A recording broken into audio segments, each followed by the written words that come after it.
The text message glowed on my phone screen like a knife to the heart. Sis, I need you to be my wedding planner. You're the only one who can make it perfect. I stared at those words from my sister Sophia until they blurred, my coffee growing cold beside my laptop where I'd been working on a new recipe for my blog. The blog that was all I had left of my culinary dreams after giving them up for Stuart. My name is Trinity, and 6 hours ago I discovered my fiancé was marrying my sister. I hadn't meant to find out this way. I'd stopped by Stuart's office to surprise him with lunch, his favorite duck confit sandwich that I'd spent the morning perfecting. Instead, I was the one surprised when I heard familiar giggles coming from behind his closed door. "Stop it, Stu. Someone might come in." Sophia's voice, breathless and playful. I stood there, sandwich bag dangling from numb fingers, as their murmured conversation filtered through the door. "When are you going to tell Trinity?" Sophia asked. "Soon, I promise. Just let me find the right moment." The right moment. Like there's ever a right moment to tell your fiancé you're in love with her sister. Now, hours later, that text message mocked me. I picked up my phone, fingers hovering over the keys. The proper response would be congratulations. That's what our mother would expect. Dignity, composure, family unity above all else. My phone buzzed again. "Trinity, you there?"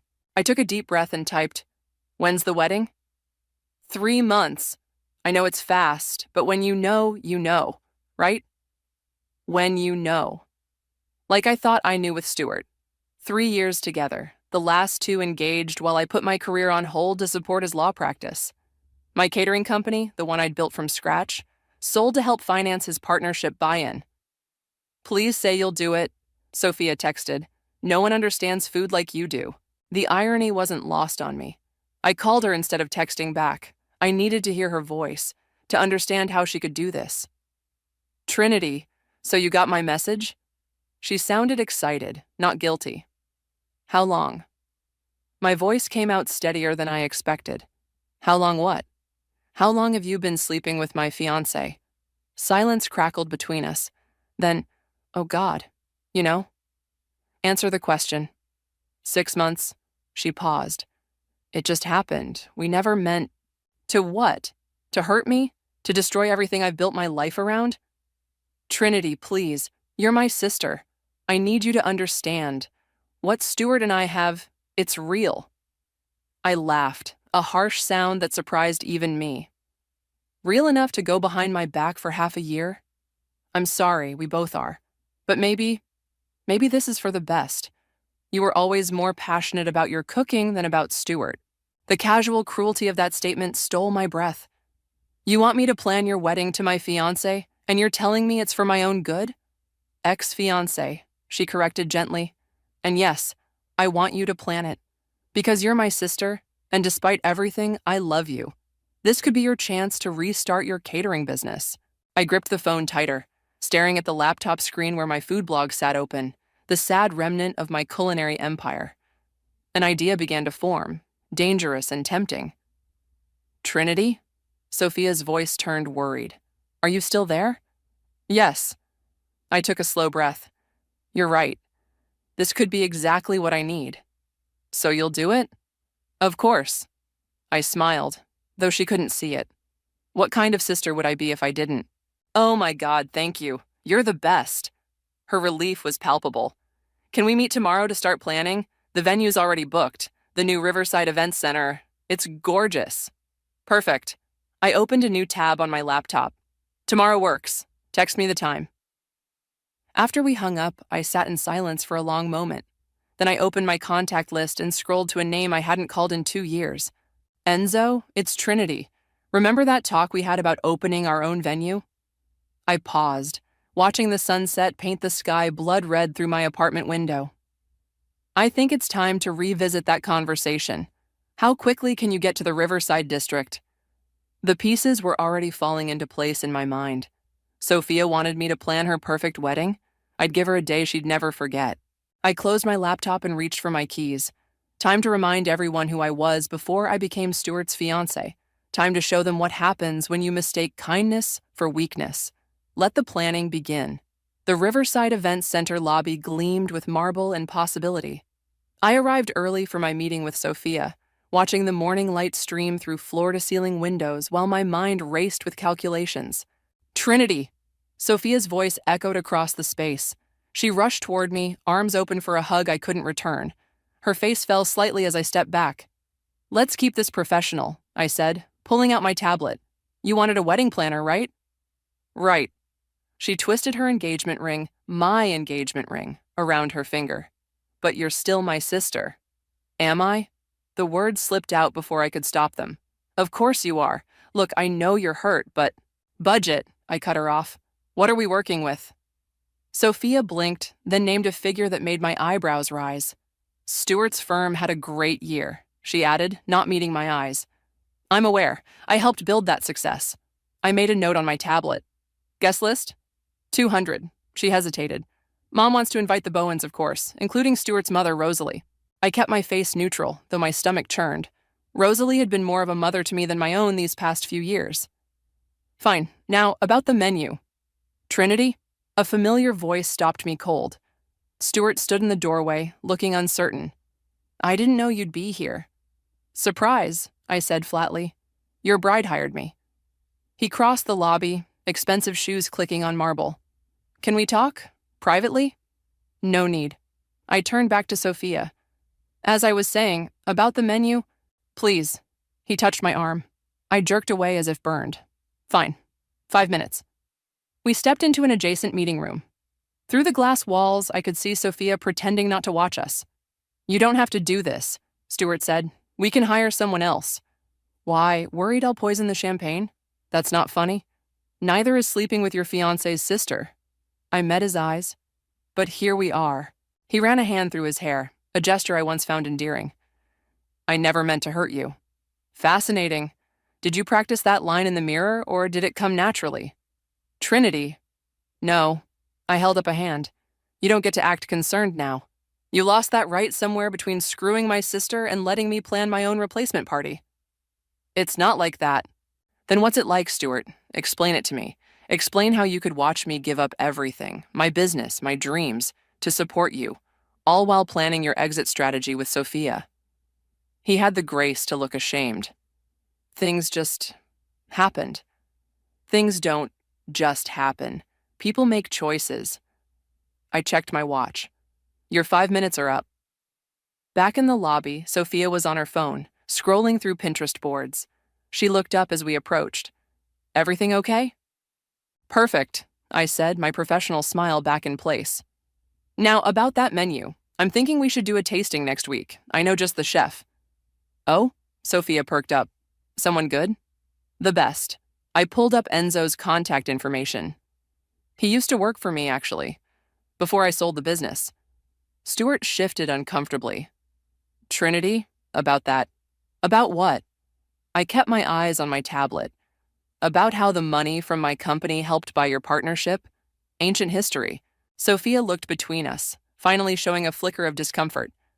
"Maybe we should focus on the wedding?" "Absolutely." I showed them some sample menus. "These are just preliminary ideas. We'll refine them after the tasting." As they leaned in to look, my phone buzzed. A text from Enzo. "Meeting set with the bank. They love the business plan. Riverside property is in play." I smiled, remembering the late-night conversation with Enzo. His connections, my expertise, and a shared vision of revenge. It was amazing how quickly things could come together when motivation met opportunity. "These look amazing," Sophia said, pointing at the screen. "You always were the talented one." "Was I?" I met her gaze. "Funny how quickly talent gets forgotten when something shinier comes along." She flinched. Stuart cleared his throat. "Maybe we should call it a day?" "Of course." I gathered my things. "I'll set up the tasting. Oh, and Sophia, wear something nice. There might be photographers." As I walked away, my phone buzzed again. This time it was Rosalie. "Heard the news. Are you okay? Can we meet?" I typed back quickly. "Coffee tomorrow? There's something I'd like to discuss." Everything was falling into place. Sophia wanted the perfect wedding. I'd give her a show she'd never forget. Sometimes the best revenge isn't served cold. It's served with a side of karma and a generous helping of justice. I stepped out into the sunlight, already planning my next move. The game was on, and this time I was playing to win. The familiar chaos of a professional kitchen wrapped around me like a warm blanket. Enzo's test kitchen buzzed with energy as his staff prepared for our private tasting session. Just like old times, eh? Enzo grinned, plating a perfectly seared scallop. Except now we're not just cooking, we're plotting. Is that what we're calling it? I adjusted the microgreens on a plate of beef tartare. I prefer strategic business expansion. Whatever helps you sleep at night, boss. He slid another plate across the steel prep table. Speaking of business, the bank called. Loans approved. My hands stilled. Really? Really? Riverside Events Center will be ours by next month. He lowered his voice. Still time to back out. Not a chance. I checked my phone. They'll be here in 20 minutes. Is everything ready? Almost. Ramon and Brianna are setting up the private dining room. I froze. You called them? We needed servers we can trust. Besides, they've been dying to see you since, Ramon and Brianna had been part of my original catering team, friends who'd watched me build my business from nothing, who'd watched me sell it all for Stuart. The dining room door swung open, and Brianna burst through, her dark curls bouncing. Trinity! She wrapped me in a fierce hug. God, we've missed you. Ramon followed, more reserved but smiling. The prodigal chef returns. I'm sorry I disappeared on you both, I said, hugging them back. Water under the bridge, Brianna waved it off. Enzo filled us in on everything, including the plan. Her eyes gleamed. Count us in. It's risky, I warned.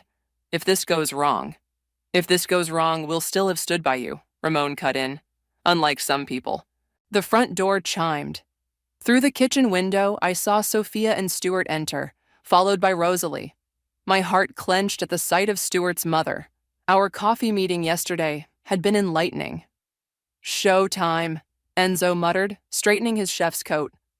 I smoothed my own jacket and stepped into the dining room. Welcome to your tasting experience. Sophia bounced forward, all excitement. This place is amazing.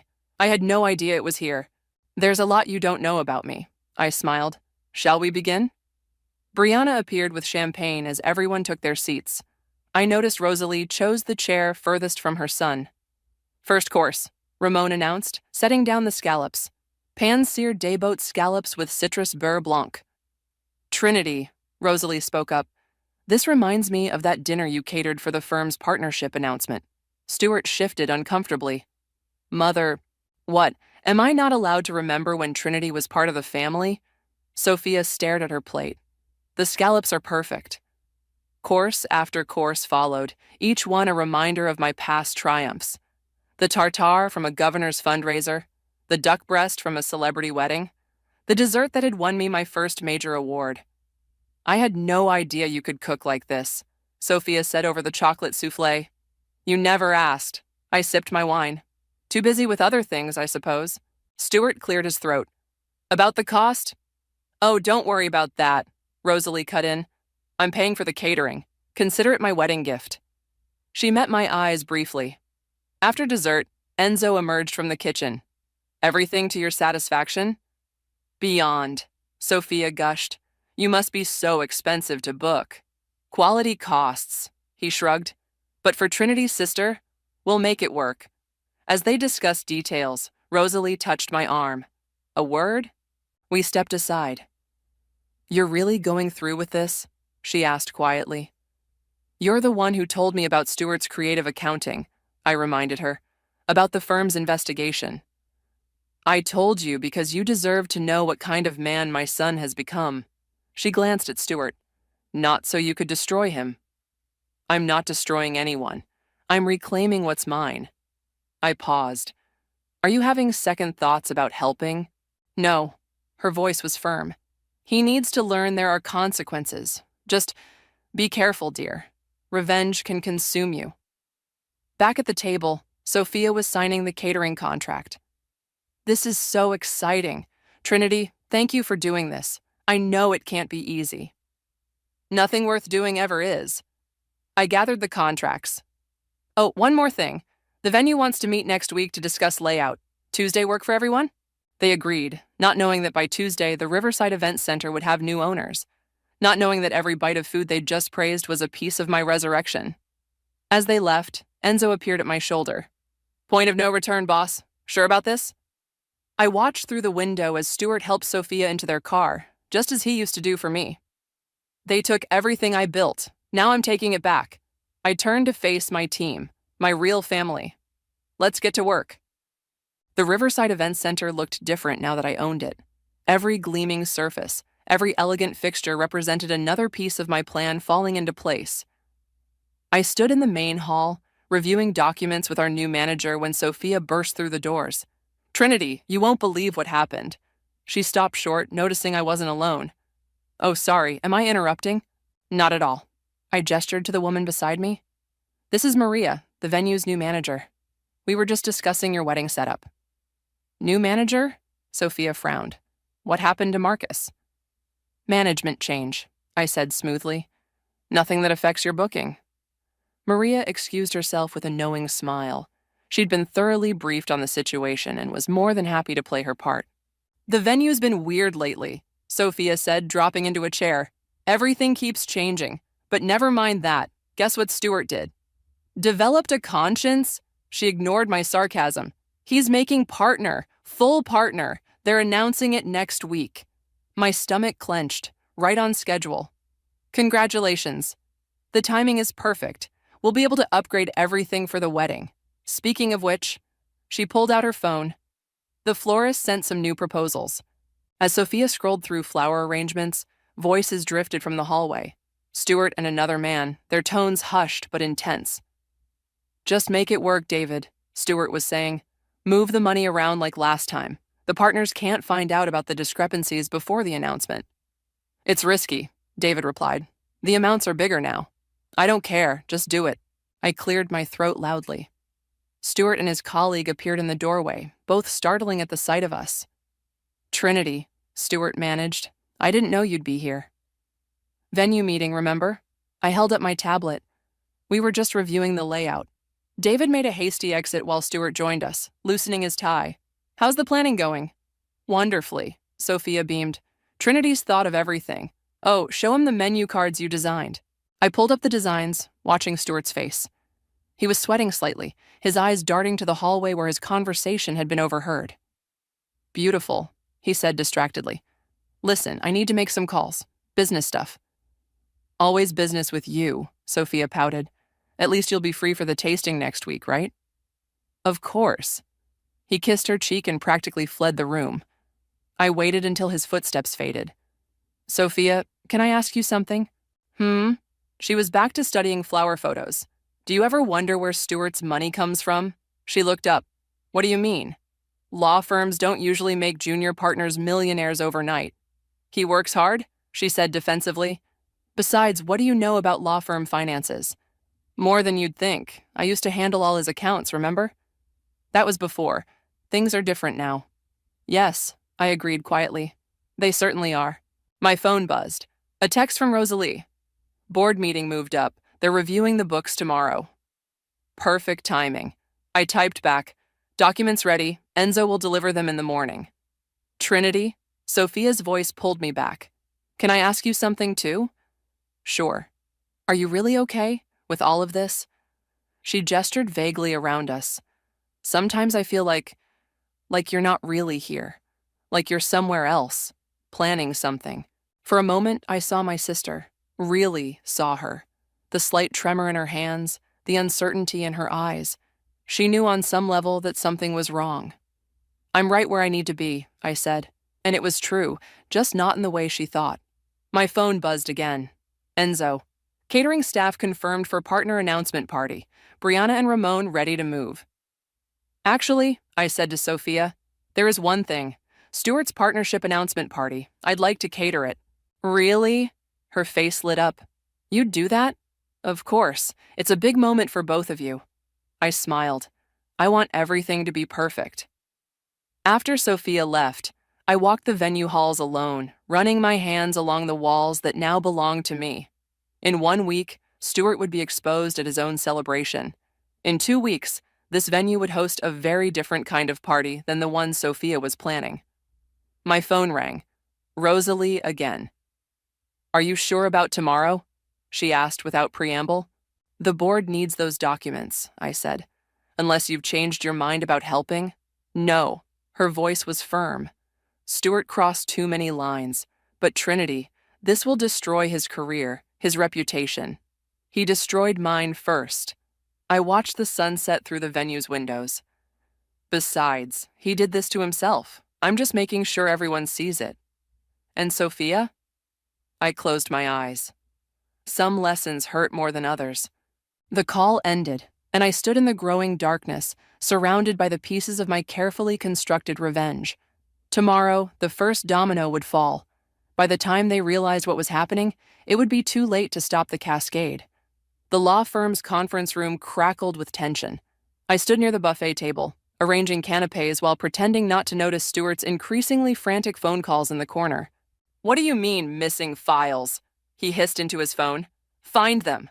Enzo appeared at my side, adjusting his chef's coat. "Board members are all here, including the SEC representative." "Right on schedule," I murmured, straightening a row of champagne flutes. "Rosalie?" "In position. She's talking to the managing partner now." Across the room, Sophia fluttered between groups of guests, playing the role of proud fiancé. She caught my eye and waved, then frowned as she noticed Stuart's agitation. "Everything okay?" she asked him, touching his arm. He jerked away. "Fine, just work stuff." The managing partner clinked his glass for attention. If everyone could gather round. As the crowd assembled, Ramon and Brianna circulated with champagne trays. Right on cue, Brianna stumbled near Stuart, splashing his jacket. "Oh, I'm so sorry." She dabbed at his suit with a napkin, simultaneously sliding his phone from his pocket and passing it to Ramon in one smooth motion.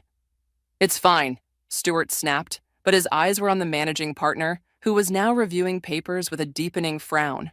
"Before we make today's announcement," the partner began, "there are some irregularities we need to address." Stuart's face went pale. "Sir, perhaps we could discuss this privately." "These documents were delivered to the board this morning." The partner held up a familiar folder. "They show systematic manipulation of client accounts over the past 18 months. The room fell silent. Sophia's champagne glass slipped from her fingers, shattering on the floor. "That's impossible," Stuart stammered. "Those records were... there must be some mistake." "No mistake." Rosalie stepped forward. "I've been tracking the discrepancies for months, ever since you used Trinity's business money to cover your first theft." "Mother!" Stuart's voice cracked. "How could you..." "How could I?" Rosalie's voice was steel. "How could you? I raised you better than this." Sophia pushed through the crowd. "Stuart, what are they talking about?" "Ms. Anderson," the SEC representative spoke up. "Given your engagement to Mr. Bowen, you should know we'll need to investigate your potential involvement." "My... what?" Sophia looked like she might faint. "I don't know anything about this." "Of course you don't," I said, finally stepping forward. "You never asked where the money came from, did you? Too busy planning your perfect wedding." "Trinity?" Her eyes widened with sudden understanding. Did you do this?" "I simply provided documentation of existing crimes." I met Stuart's gaze. "Amazing what you find when you start looking." "You vindictive bitch," he snarled. "You're just jealous because..." "Because what?" I cut him off. "Because you cheated on me with my sister? Because you used my business to cover your fraud? Or because I finally stopped being your victim?" The managing partner cleared his throat. "Security will escort Mr. Bowen out. The authorities have already been notified." As security approached, Stuart lunged for Ramon. "My phone! Give me my phone!" "This phone?" Ramon held it up. "The one with all the incriminating emails, already forwarded to the SEC." Two guards grabbed Stuart's arms. As they dragged him toward the door, he twisted to face me. "You'll regret this." "No," I said quietly. "I really won't." Sophia stood frozen, tears streaming down her face. "Trinity." "Why?" "Why?" I laughed softly. "Because you both needed to learn that actions have consequences. The venue's paid for, by the way. Consider it my wedding gift, though you might want to cancel now." "The venue?" Her eyes narrowed. "What about the venue?" "Oh, didn't you know?" I smiled. "I own it now. Amazing what you can do with proper business practices and legitimate loans." The room buzzed with whispers as guests began to leave. Rosalie touched my arm. "It's done. Are you satisfied?" I watched Sophia sink into a chair, her perfect world crumbling around her. Almost. Enzo appeared with a fresh glass of champagne. "To karma? To justice," I corrected, taking the glass, and to new beginnings. As we began packing up the catering equipment, Sophia approached me one last time. You destroyed him, she whispered. No, I replied. He destroyed himself. I just made sure everyone saw the truth. I paused, including you. She turned away, shoulders shaking. Part of me wanted to comfort her. She was still my sister. But some bridges, once burned, can't be rebuilt. My phone buzzed with a message from Maria. Wedding cancellation paperwork ready when you need it. I typed back, hold off. Let's see what tomorrow brings. After all, revenge wasn't just about destruction. Sometimes it was about rebuilding something stronger from the ashes. And I was just getting started. The morning newspaper headline screamed, "Prominent lawyer arrested for fraud," above Stewart's official firm photo. I set it aside as my mother stormed into my office at the venue. What have you done? She slapped another copy of the paper onto my desk. Your sister is devastated. Good morning to you too, Mom. I continued reviewing contracts. Coffee? Don't be flippant. This is serious. Stewart's been arrested, the wedding's in shambles, and Sophia won't stop crying. Funny how you weren't this concerned when I was the one crying. She sank into a chair. That was different. How? Because it was just my heart being broken? My business being stolen? Your business, she scoffed. You gave that up willingly for Stewart. I gave it up because you convinced me that's what good partners do. I finally looked up. Tell me, did you give Sophia the same advice about sacrifice when she was sleeping with my fiancé? The door opened before she could respond. Sophia stood there, looking smaller than I'd ever seen her. Can we talk? Her voice was rough from crying. Mom jumped up. Sweetheart, you shouldn't be here. Actually, I cut in, we should talk. Mom, give us a minute. After Mom left, Sophia collapsed into a chair. The police came to my apartment this morning. I know, Rosalie told me. They think I might have known about the money. She laughed bitterly. God, I'm such an idiot. Yes, I agreed. You are. Thanks. She wiped her eyes. Did you know? About the fraud? Before you started sleeping with him? No, I found out after, when I was trying to figure out where my business money actually went. I'm sorry. The words came out in a whisper. I know it doesn't help, but I am. You're right, it doesn't help. So, what happens now? She gestured around the venue. To the wedding? That depends on you. I pulled out a folder. I have cancellation papers ready. No penalty fee given the circumstances. How generous of you. Her voice turned hard. Was this your plan all along? Buy the venue, expose Stewart, watch us crash and burn? My plan was justice. The method was up to you and Stewart. I leaned forward. Tell me something. Did you ever think about me? During those 6 months of sneaking around? She flinched. Of course I did. And I told myself you were too good for him, that you were meant for bigger things. She met my eyes. I guess I was right about that part. My phone buzzed. Enzo texting about the evening's event bookings. The venue was thriving, our catering business expanding.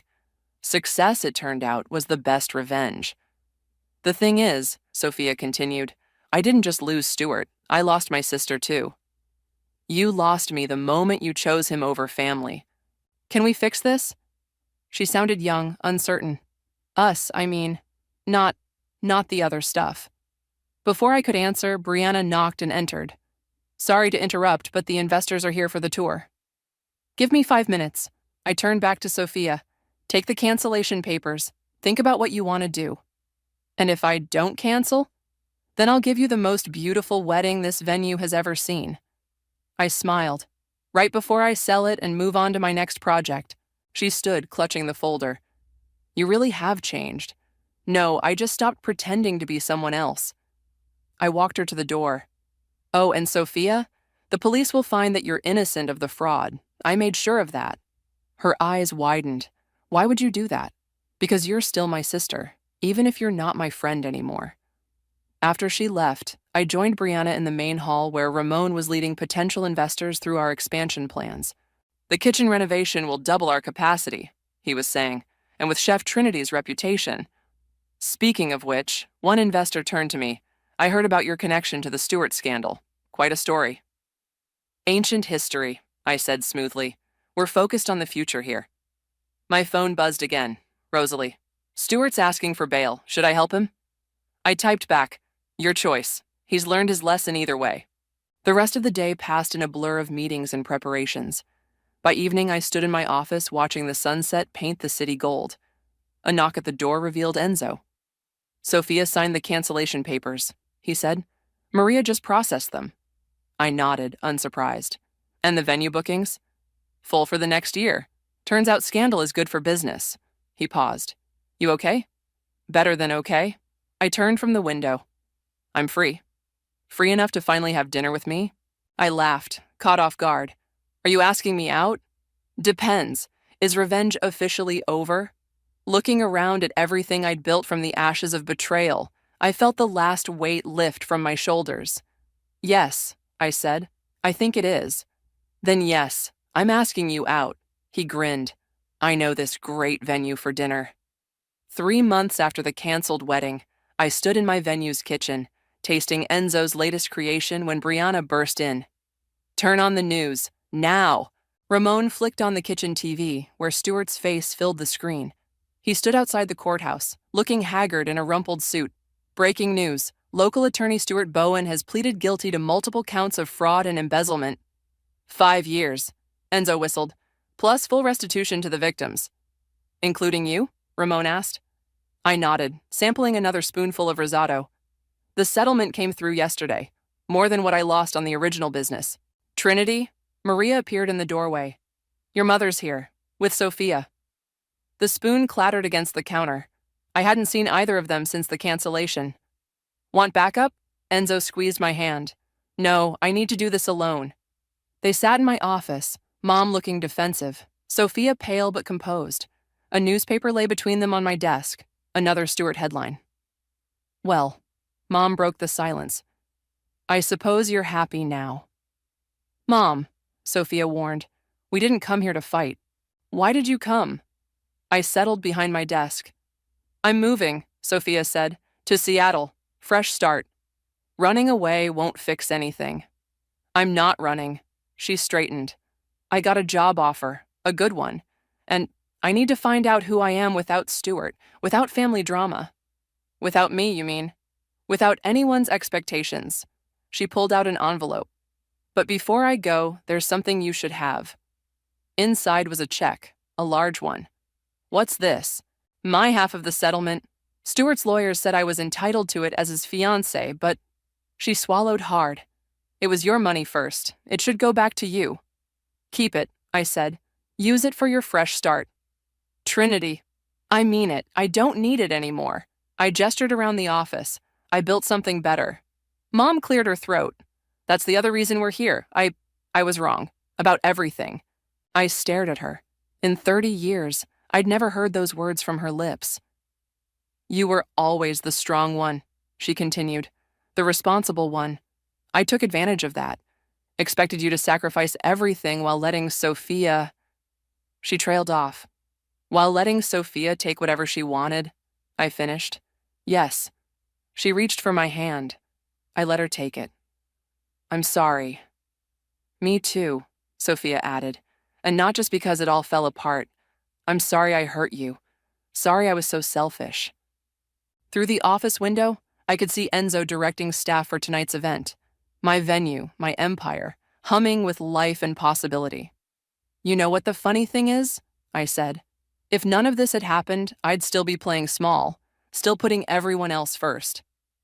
And now? Sophia asked. Now I'm exactly where I'm supposed to be. I stood up. Stay for dinner? Enzo's testing a new menu.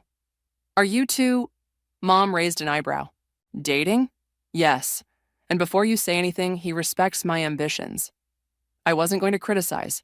She smiled faintly. I'm learning not to do that anymore. In the kitchen, my team pretended they hadn't been eavesdropping. Enzo busied himself with plating while Brianna and Ramon suddenly found inventory fascinating.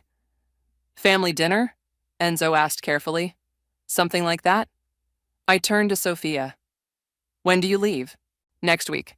She accepted a glass of wine from Ramon. Will you keep in touch? On one condition. I met her eyes. No more secrets, no more pretending. Deal. She raised her glass. To new beginnings? To truth, Mom added. To empire building. Enzo winked at me. As we ate, I watched my past and present merge around the kitchen island. Mom praising Enzo's cooking, Sophia trading jokes with Brianna, the weight of betrayal finally lifting from my shoulders. My phone buzzed. Rosalie. Heard about Stuart's plea. You okay? I typed back, better than okay. Having dinner with family, both old and new. Good, she replied. You deserve happiness, dear. And Trinity, thank you for not letting him destroy Sophia too. I looked at my sister, laughing at one of Ramon's stories. She caught my eye and smiled. A real smile, not the perfect plastic one she'd worn with Stuart. Ready for dessert? Enzo asked, pulling out his latest creation. Always, I said, and meant it in more ways than one. The sun set over the city, painting my venue in golden light.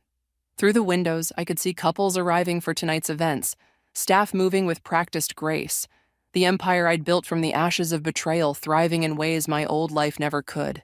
Sometimes revenge doesn't end in destruction. Sometimes it ends in reconstruction, of boundaries, of relationships, of self. And sometimes, if you're lucky, it ends with family dinner in a kitchen full of truth and possibility. I reached for Enzo's hand under the counter. Tomorrow would bring new challenges, new opportunities, new chances to grow. But tonight was for healing. The autumn breeze carried the scent of roasting chestnuts through the venue's open doors as I reviewed final preparations for tonight's event. Our biggest yet, the city's annual Culinary Excellence Awards. Everything's perfect, Enzo assured me, adjusting his bow tie. Stop fussing. I'm not fussing. I'm ensuring quality. You're nervous because Sophia's coming. He wasn't wrong. My sister had flown in specifically for this event, her first visit since moving to Seattle. Our weekly phone calls had slowly rebuilt some trust, but face-to-face was different. Chef, Brianna rushed in. The judges are here early. I smoothed my dress. Showtime. The main hall glittered with candlelight, tables arranged around a central stage. As nominees and judges filed in, I spotted familiar faces, food critics who'd reviewed my old catering company, chefs who'd competed against me years ago. Trinity? A soft voice behind me. I turned to find Sophia, elegant in deep blue. This place looks amazing. Thanks. I hesitated, then hugged her. She felt stronger somehow, more substantial. How's Seattle? Good. Really good. She pulled back. I'm seeing someone. He's a teacher. Nothing like Stuart. High praise indeed. Trinity, Rosalie appeared, enveloping me in a warm embrace. Dear, this venue keeps getting more beautiful every time I visit. You're just saying that because we named a specialty cocktail after you. The Rosalie Royale is our best seller, Enzo confirmed, joining us, though not as popular as the Trinity Triumph. The lights dimmed, signaling guests to take their seats. I moved to join my team when the host began speaking. Welcome to the 35th Annual Culinary Excellence Awards. Tonight we celebrate not just food, but the stories behind it. Under the table, Enzo squeezed my hand. We'd submitted our venue's revolution story, from revenge plot to culinary empire, for consideration. The judges had been intrigued by how we'd transformed a potential scandal into a success story. And now, the award for Best New Culinary Enterprise. I held my breath. The Riverside Event Center and Trinity's kitchen. The room erupted in applause. Enzo pulled me up, beaming with pride. As I walked to the stage, I caught glimpses of my journey in the faces around me. Rosalie, who'd helped expose truth. Sophia, who'd chosen growth over bitterness. My team, who'd believed in second chances. Thank you, I said into the microphone. This venue was born from a moment when I thought I'd lost everything. My business, my relationship, my sister. I met Sophia's eyes. But sometimes losing everything shows you what you're capable of building. After the ceremony, during the reception, Mom arrived, fashionably late as usual. Congratulations, sweetheart. She handed me a small package. This came to the house for you. Inside was a newspaper clipping about Stuart's prison sentence and a note. You won. Fair and square. S. He sent this from prison? Sophia peered over my shoulder. Closure comes in strange packages, Rosalie mused. I crumpled the note and clipping. I don't need his validation anymore. No, Enzo agreed, appearing with champagne. But you deserve to celebrate proving him wrong about everything. Ramon clinked his glass against mine. To the boss who turned revenge into renaissance. To family, Brianna added, chosen and blood. To second chances, Sophia said softly. Mom raised her glass. To my daughter, who taught me it's never too late to change. To us, Enzo whispered in my ear, and all the adventures ahead. I looked around at my empire, not just the venue and kitchen, but the people who made it real. The sister who'd learned to stand on her own, the mother who'd learned to apologize, the team who'd become family, the man who loved my ambition instead of fearing it. Actually, I said, I have one more announcement. All eyes turned to me. We're expanding, 3 new venues across the state, and I pulled out contracts from my clutch. I'm making you all partners, equal shares. Brianna gasped. Ramon dropped his glass. Enzo just grinned. He'd helped me plan it. Partners? Ramon stammered. But nothing. We built this together. We should own it together. As they passed around contracts, hugging and crying, Sophia touched my arm.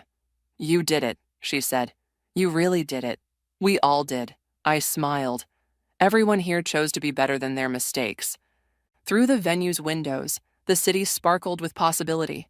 Tomorrow would bring new challenges, expansion plans, relationship growth, family dynamics. But tonight, in this moment, everything was perfect. Not because of revenge, not because of winning, but because I'd finally learned the difference between settling and soaring. Dance with me? Enzo pulled me close as music started playing. Always, I said and meant it. Around us, my family, all of them, in all their complicated, beautiful forms, celebrated not just success, but redemption. And in the end, that was the sweetest victory of all.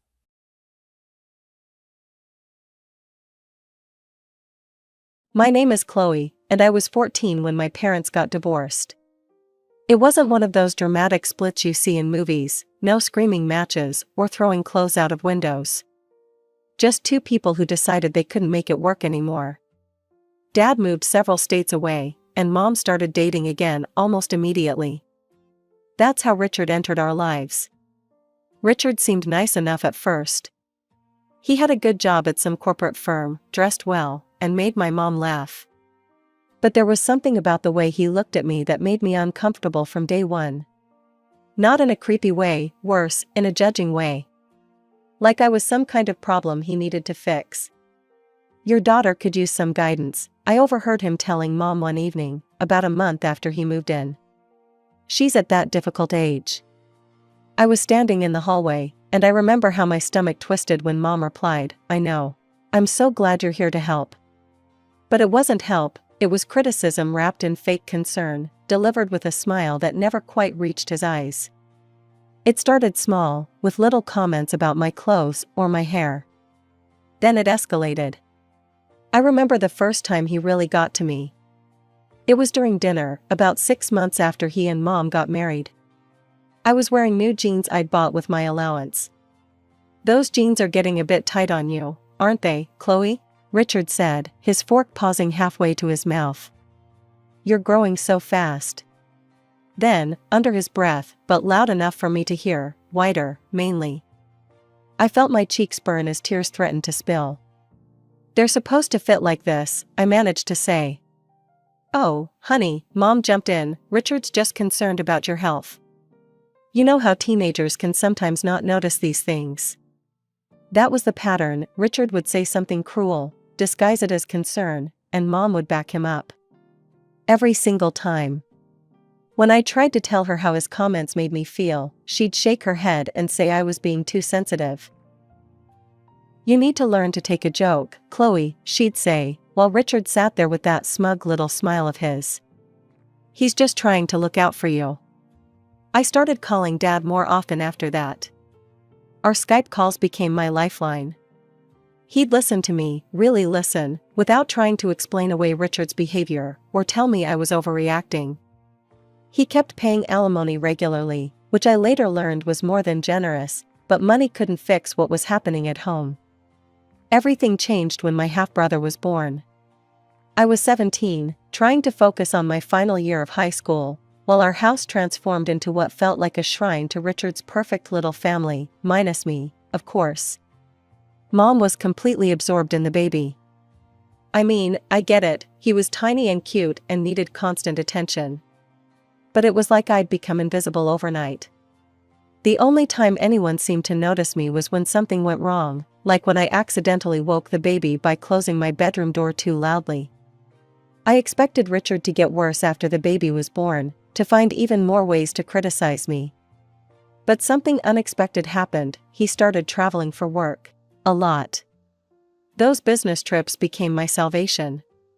The house felt lighter when he was gone, like I could finally breathe properly. Even Mom seemed more relaxed, though she was always counting the days until his return. With Richard away so much, my senior year turned out better than I'd expected. I focused on my studies, joined the yearbook committee, and started making plans for college. Real plans, not just daydreams about escape. When graduation day came, Dad kept his promise and showed up. He sat in the audience, beaming with pride as I walked across the stage to get my diploma. Mom was there too, of course, with the baby and Richard, but it was Dad's face I looked for in the crowd. After the ceremony, Dad pulled me aside. I meant what I said before, Chloe, he told me, his hands on my shoulders. Any college you want, I'll make it happen. You've earned it. I'd already sent out applications to several colleges, hoping at least one would accept me. To my surprise, they all did. But I knew exactly which one I wanted, the one in Dad's city. Far enough away that I wouldn't have to come home often, but close enough to someone who actually cared about me. I waited until dinner to tell Mom and Richard. We were sitting at the table, Mom feeding my brother while Richard complained about airline food from his latest trip. I got accepted to all the colleges I applied to, I said during a rare moment of silence. I'm going to accept the offer from Marshall University. Mom paused with the baby spoon midair. That's where your father lives, isn't it? I nodded, bracing myself for their reaction.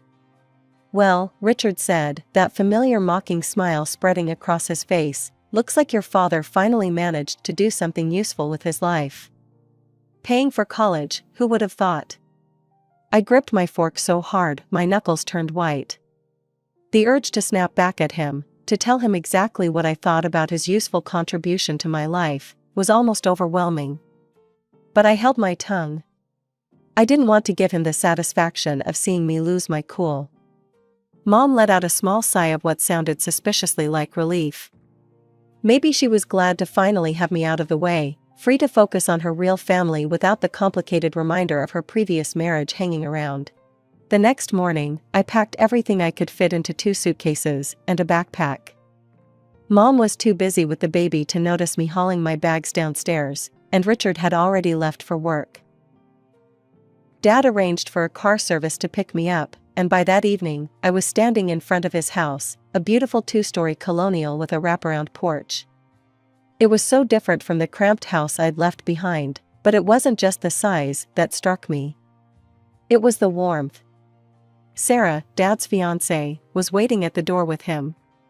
She wasn't what I'd expected. She was younger than Mom, with bright red hair and paint-stained jeans. She gave me a huge hug like we were old friends. "We've got your room all set up," she said, grabbing one of my bags. "I hope you don't mind, but I might have gone a bit overboard with the decorating." The room was perfect, peaceful blues and grays, with a window seat overlooking the backyard. No baby crying, no Richard's critical comments, no walking on eggshells. Just peace. Mom called that night, after she'd found my note. "You could have said goodbye properly," she said, sounding hurt. "Your brother was looking for you all day." "He's 2, Mom. He'll forget I was ever there soon enough." I spent those first few weeks settling into my new life, getting to know Sarah better. She was an art teacher at the local high school, and she had this way of making everyone feel comfortable. We'd stay up late sometimes, drinking hot chocolate and talking about everything and nothing. Despite Dad's offers to support me completely, I wanted to be independent. I found a job at the Daily Grind, a busy cafe near the house. It wasn't glamorous work, but I enjoyed it. The regular customers were nice, my coworkers were fun, and the tips were decent. When fall came, I moved into the dorms at Marshall University. My roommate, Jenny, was a music major from Chicago who practiced violin at odd hours, but always brought me coffee when she came back from her early morning rehearsals. I was studying business administration and actually enjoying my classes, working at the cafe between lectures and study sessions. A year passed like this, and I was happy. Really happy. Until one ordinary Tuesday afternoon at the cafe changed everything. I was clearing tables when I heard a familiar laugh, one that made my stomach drop. There, at a corner table, was Richard. But he wasn't alone, and he definitely wasn't on a business trip. He was with a woman I'd never seen before, and they were kissing like teenagers on a first date. "Hey, Lisa," I whispered to my coworker, trying to keep my voice from shaking. "Can you take table 12? I need to take my break." I ducked into the back room, my heart pounding. Through the small window in the door, I could still see them. My hands were trembling as I pulled out my phone and started recording. Richard was holding the woman's hand across the table now, looking at her the way he used to look at Mom in the early days. When they finally left, Lisa found me still hiding in the back. "What was that about?" she asked, looking concerned. "Did you know those people?" "The man," I said carefully. "I know him. I just didn't want him to see me working here." "Do you know who the woman was?" Lisa's eyes lit up with gossip. "Oh my God, yes. That's Catherine Morrison. Everyone knows her, she's always in the local news for her charity work and business success." That night, I couldn't sleep. The image of Richard kissing that woman kept playing in my mind like a bad movie. Around midnight, I grabbed my laptop and opened social media, my fingers trembling as I typed Catherine Morrison into the search bar. Her profile popped up immediately, verified checkmark and all. "CEO of Richmond Technologies," I read aloud to myself in the darkness of my dorm room. This was the same company where Richard worked. Catherine Morrison wasn't just some woman he was seeing, she was his boss, the director of the entire company. He wasn't just having an affair, he was sleeping with his own superior. I scrolled down her timeline, and that's when things got worse. Much worse. There was Richard, in photo after photo. Him at company events, always standing close to Catherine while other employees maintained a respectful distance. Him at what looked like vacation spots. Him holding a little boy, maybe around 3 years old, both of them grinning at the camera. The caption under one particularly painful photo read, "My 2 favorite men in the world. Can't wait to make it official soon. Blessed, family, engagement."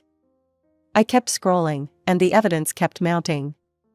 There were photos going back years.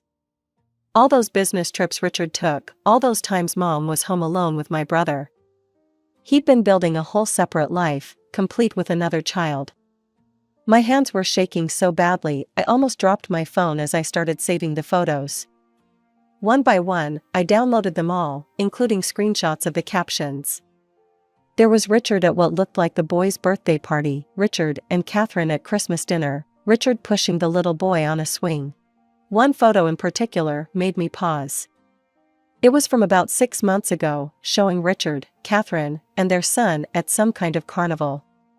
The caption read, "Sometimes the perfect family comes when you least expect it. So thankful my Prince Charming was patient enough to wait for the right moment to start our family together. True love, destined, finally." Patient enough to wait? He hadn't been waiting, he'd been lying. Living 2 completely different lives, juggling 2 families like some sick circus act. And based on Catherine's posts, she had no idea she was the other woman. She truly believed she'd found her fairy tale ending with her handsome subordinate who'd stolen her heart. I sat back in my chair, my mind racing. The Richard in these photos was so different from the man I knew. Here, he was smiling, real smiles, not those smirks he always gave me. He looked happy. Genuinely happy, playing with his secret son, hugging his secret fiancé, living his secret life. "Oh Mom," I whispered to my empty room, "what has he done to us?" I checked the time, almost 3 a.m. I had an early class tomorrow, but sleep was the last thing on my mind. I needed to make sure I had every bit of evidence saved. Mom would need to see this. The truth needed to come out, even if it was going to hurt everyone involved. A week later, I found myself on a train headed home. The evidence was still burning a hole in my phone, and my stomach was in knots. I hadn't told Dad where I was going, he wouldn't have understood why I needed to do this. Mom looked genuinely surprised when she opened the door. "Chloe, we weren't expecting you." My little brother was toddling around her legs, and for a moment, it felt almost normal. Then Richard appeared behind them. Well, he said, that familiar mocking tone already creeping into his voice. "Don't tell me, you got kicked out of college for failing grades and need to come crawling back home?" Mom laughed like it was the funniest joke she'd ever heard. "Richard, stop it. I'm sure Chloe's doing fine at school, aren't you, honey?" I forced a smile. "I'm on the dean's list, actually." "Of course you are," Richard smirked, looking me up and down. "Say, those jeans keep getting bigger and bigger every time I see you. Is that the new style now? The baggy look?" I bit my tongue. I'd actually lost weight since starting college. All those shifts running around the cafe had toned me up considerably. But Richard never missed a chance to make digs about my appearance. The comments continued all day. Every time I moved, every time I spoke, Richard had something to say. When Mom served dinner, it got even worse. "Whoa there, Chloe," he exclaimed as I put some mashed potatoes on my plate. "Save some for the rest of us." I kept eating silently, watching him out of the corner of my eye. This man who sat here mocking me was the same one who'd been playing happy families with his boss just last week. The same man who had another child, another life. "Honey," he turned to Mom with an exaggerated concerned expression, "if Chloe's going to visit more often, we might need to invest in a second refrigerator." Mom giggled, gazing at him with such adoration it made my chest hurt. She really had no idea. My phone felt heavy in my pocket, loaded with proof of his betrayal. Should I show her? Looking at her face, so full of love for this man who'd been lying to her for years, I hesitated. After dinner, I headed upstairs to my old room, my mind still wrestling with what to do. But Richard's voice stopped me on the stairs. "Where do you think you're going?" I turned around, confused. "To my room?" "Your room?" He laughed. "That's my office now. We converted it months ago. Didn't your mother tell you?" Mom appeared in the hallway, bouncing my brother on her hip. "Oh, I forgot to mention it." "I can sleep on the couch," I offered, trying to keep my voice steady. Richard shook his head. "You'll be in the way. Better head back to campus tonight." I looked at Mom, waiting for her to disagree, to stand up for me, to offer some alternative. Instead, she just nodded. "Richard's right, sweetie. It would probably be better if you found somewhere else to stay tonight." Something inside me snapped. Maybe it was the way Mom wouldn't meet my eyes, or maybe it was Richard's smug expression, but I'd had enough. "Why do you always do this?" I turned to Mom, my voice shaking. "Why do you always take his side? Can't you see how he treats me? How he's always treated me?" Mom shifted my brother to her other hip, looking uncomfortable. "Chloe, you're being dramatic. Richard just likes to joke around. You've always been too sensitive." "Joke around?" I let out a bitter laugh. "Is that what you call constant mockery? The comments about my weight, my clothes, my life? He hates me, Mom. He's always hated me, and you've never once stood up for me."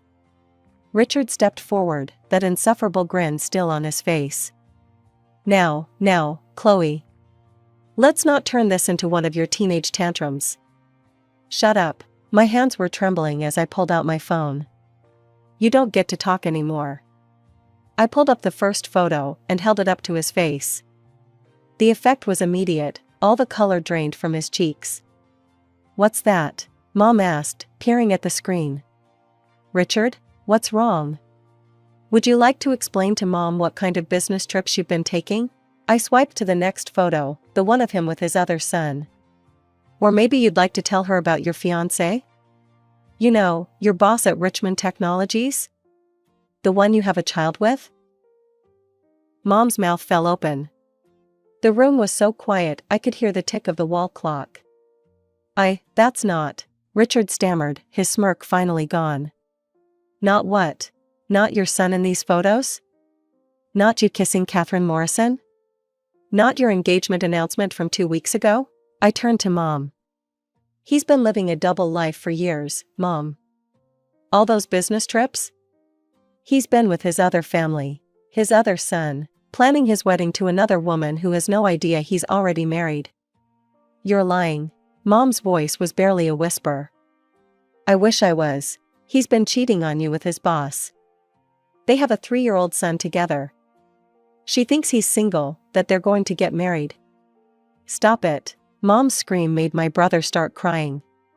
"Stop these horrible lies. How dare you? How dare you make up such disgusting stories about Richard?" "Mom, I have proof. Look at the photos. Look at the dates. Look at..." "I don't want to look at anything. You've always hated Richard. You've always tried to come between us. You're just jealous, because he's a better father to your brother than your own father ever was to you." Her words hit me like a slap. I stood there, stunned, as she stormed to the front door, yanked it open, and threw my backpack onto the front lawn. "Get out." She was crying now, her face red with anger. "Get out of our house. I don't want to hear any more of your lies." I walked toward the door, my legs feeling like lead. As I passed Richard, I saw his smile had returned, bigger than ever. He leaned close as I passed, his voice low enough that only I could hear. "Your mother will always believe me over you, Chloe. Remember that." I spent the entire train ride back to campus in a daze, my mother's words echoing in my head. The next morning, after a sleepless night, I opened my laptop and navigated to Catherine Morrison's social media profile. My cursor hovered over the message button for a long moment before I finally clicked. "Ms. Morrison, I have some important information about your fiancé that you need to know. Would you be willing to meet in person?" Her response came within an hour, regarding Richard. "Of course. Is everything okay?" We agreed to meet at the Daily Grind, her suggestion, ironically enough. She had no idea I worked there, that I'd first discovered her existence in that very cafe. I arrived early for my shift, changed into my uniform, and waited. At exactly 2 p.m., Catherine Morrison walked through the door. "Catherine?" I approached her table. "I'm Chloe." Her smile was genuine, warm even. "Please, sit down. You seemed concerned in your message. What's this about Richard?" I took a deep breath. "Before I show you something, I want you to know that I'm sorry. I really am." Her smile faltered. "Sorry about what?" I pulled out my phone and opened the photo gallery. "This is my mother," I said, showing her a recent family photo. "And this is her husband, Richard. My stepfather." Catherine stared at the photo, her perfectly manicured hand frozen halfway to her coffee cup. "I don't understand." "He's been married to my mom for years. They have a 2-year-old son together, my little brother." I swiped to another photo. "This was taken at Christmas." "No," she shook her head. "No, that's impossible. Richard isn't married. He told me he's never been married. We're getting married in the spring. We have a son." "I know about your son," I said gently. "And I know Richard told you he was single. He's been living a double life, husband and father in one city, fiancé and father in another." She sat in silence for a long moment, her coffee growing cold. All this time, she finally whispered. "All those business trips home to his sick mother. He was going home to his wife. His other child." She let out a bitter laugh. "God, I'm such a fool. I promoted him 3 times. Made him regional director. I thought he loved me. I'm sorry, I said again, because what else could I say? Don't be. She straightened her spine, CEO mask sliding back into place. Thank you for telling me the truth. I can see now he was just using me, for my position, my influence.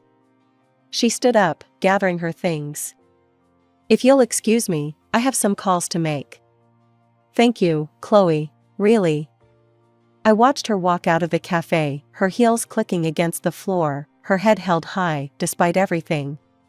She was stronger than my mother, I thought. She could face the truth. A week after my meeting with Catherine, my phone rang. It was Mom, and before I could even say hello, she was screaming. Are you happy now? Her voice was so loud I had to hold the phone away from my ear. Are you finally satisfied? You've ruined everything. Mom, what? They fired him. That woman, his boss, she got him fired. They did an audit of all his work and found violations. They're fining him thousands of dollars. His career is over. She was sobbing now, her words coming between hiccuping breaths. No respectable company will ever hire him again. And it's all your fault. I sat down on my dorm room bed, my legs suddenly weak. Mom, he was cheating on you. He had another family, a child. He was going to marry her. You don't understand anything, she cut me off. He's the best thing that ever happened to me. The best father your brother could have. How dare you try to destroy that? He was using both of you. You and Catherine, he was just manipulating everyone for his own benefit. Can't you see that? Don't you dare talk about him like that. Her voice went ice cold. You have no right to judge the man I love more than anything in this world. Mom, please. I have no daughter. The words came out like bullets. As far as I'm concerned, you don't exist anymore. The line went dead. I sat there for a long time, staring at my phone, tears rolling down my cheeks. Jenny found me like that when she came back from class. Oh my God, Chloe, what happened? I told her everything. She held me while I cried, brought me tea, and helped me call Dad. He and Sarah drove up that night just to check on me. You did the right thing, Sarah kept saying, holding my hand. Sometimes the right thing hurts like hell, but that doesn't make it wrong. A year has passed since then. I'm still at Marshall University, keeping my grades up and working at the cafe. Dad and Sarah got married in a small ceremony by the lake. It was beautiful, and I was their maid of honor. Sarah's pregnant now. I'm going to have a little sister soon. I hear things about Mom and Richard through mutual friends back home. He never found another corporate job. Word got around about the audit findings. He started drinking heavily, picking fights in bars. Mom had to get a job at the local supermarket to support them. My little brother is in daycare now, because they can't afford a nanny like they used to. Sometimes when I can't sleep, I wonder if I should feel guilty. Maybe if I'd kept quiet, everyone would be better off. Mom would still be happy in her ignorance. Richard would still have his job. My brother would have a more stable home. But then I remember Richard's smirk when Mom threw me out. His whispered words, "Your mother will always believe me over you." I remember all the years of his subtle cruelty, his manipulation, the way he twisted everything to make me feel small. No, I don't feel sorry for them. The truth is like that sometimes. It doesn't care about convenience or comfort. It just is. Richard built his life on lies, and when those lies finally crumbled, he had no one to blame but himself.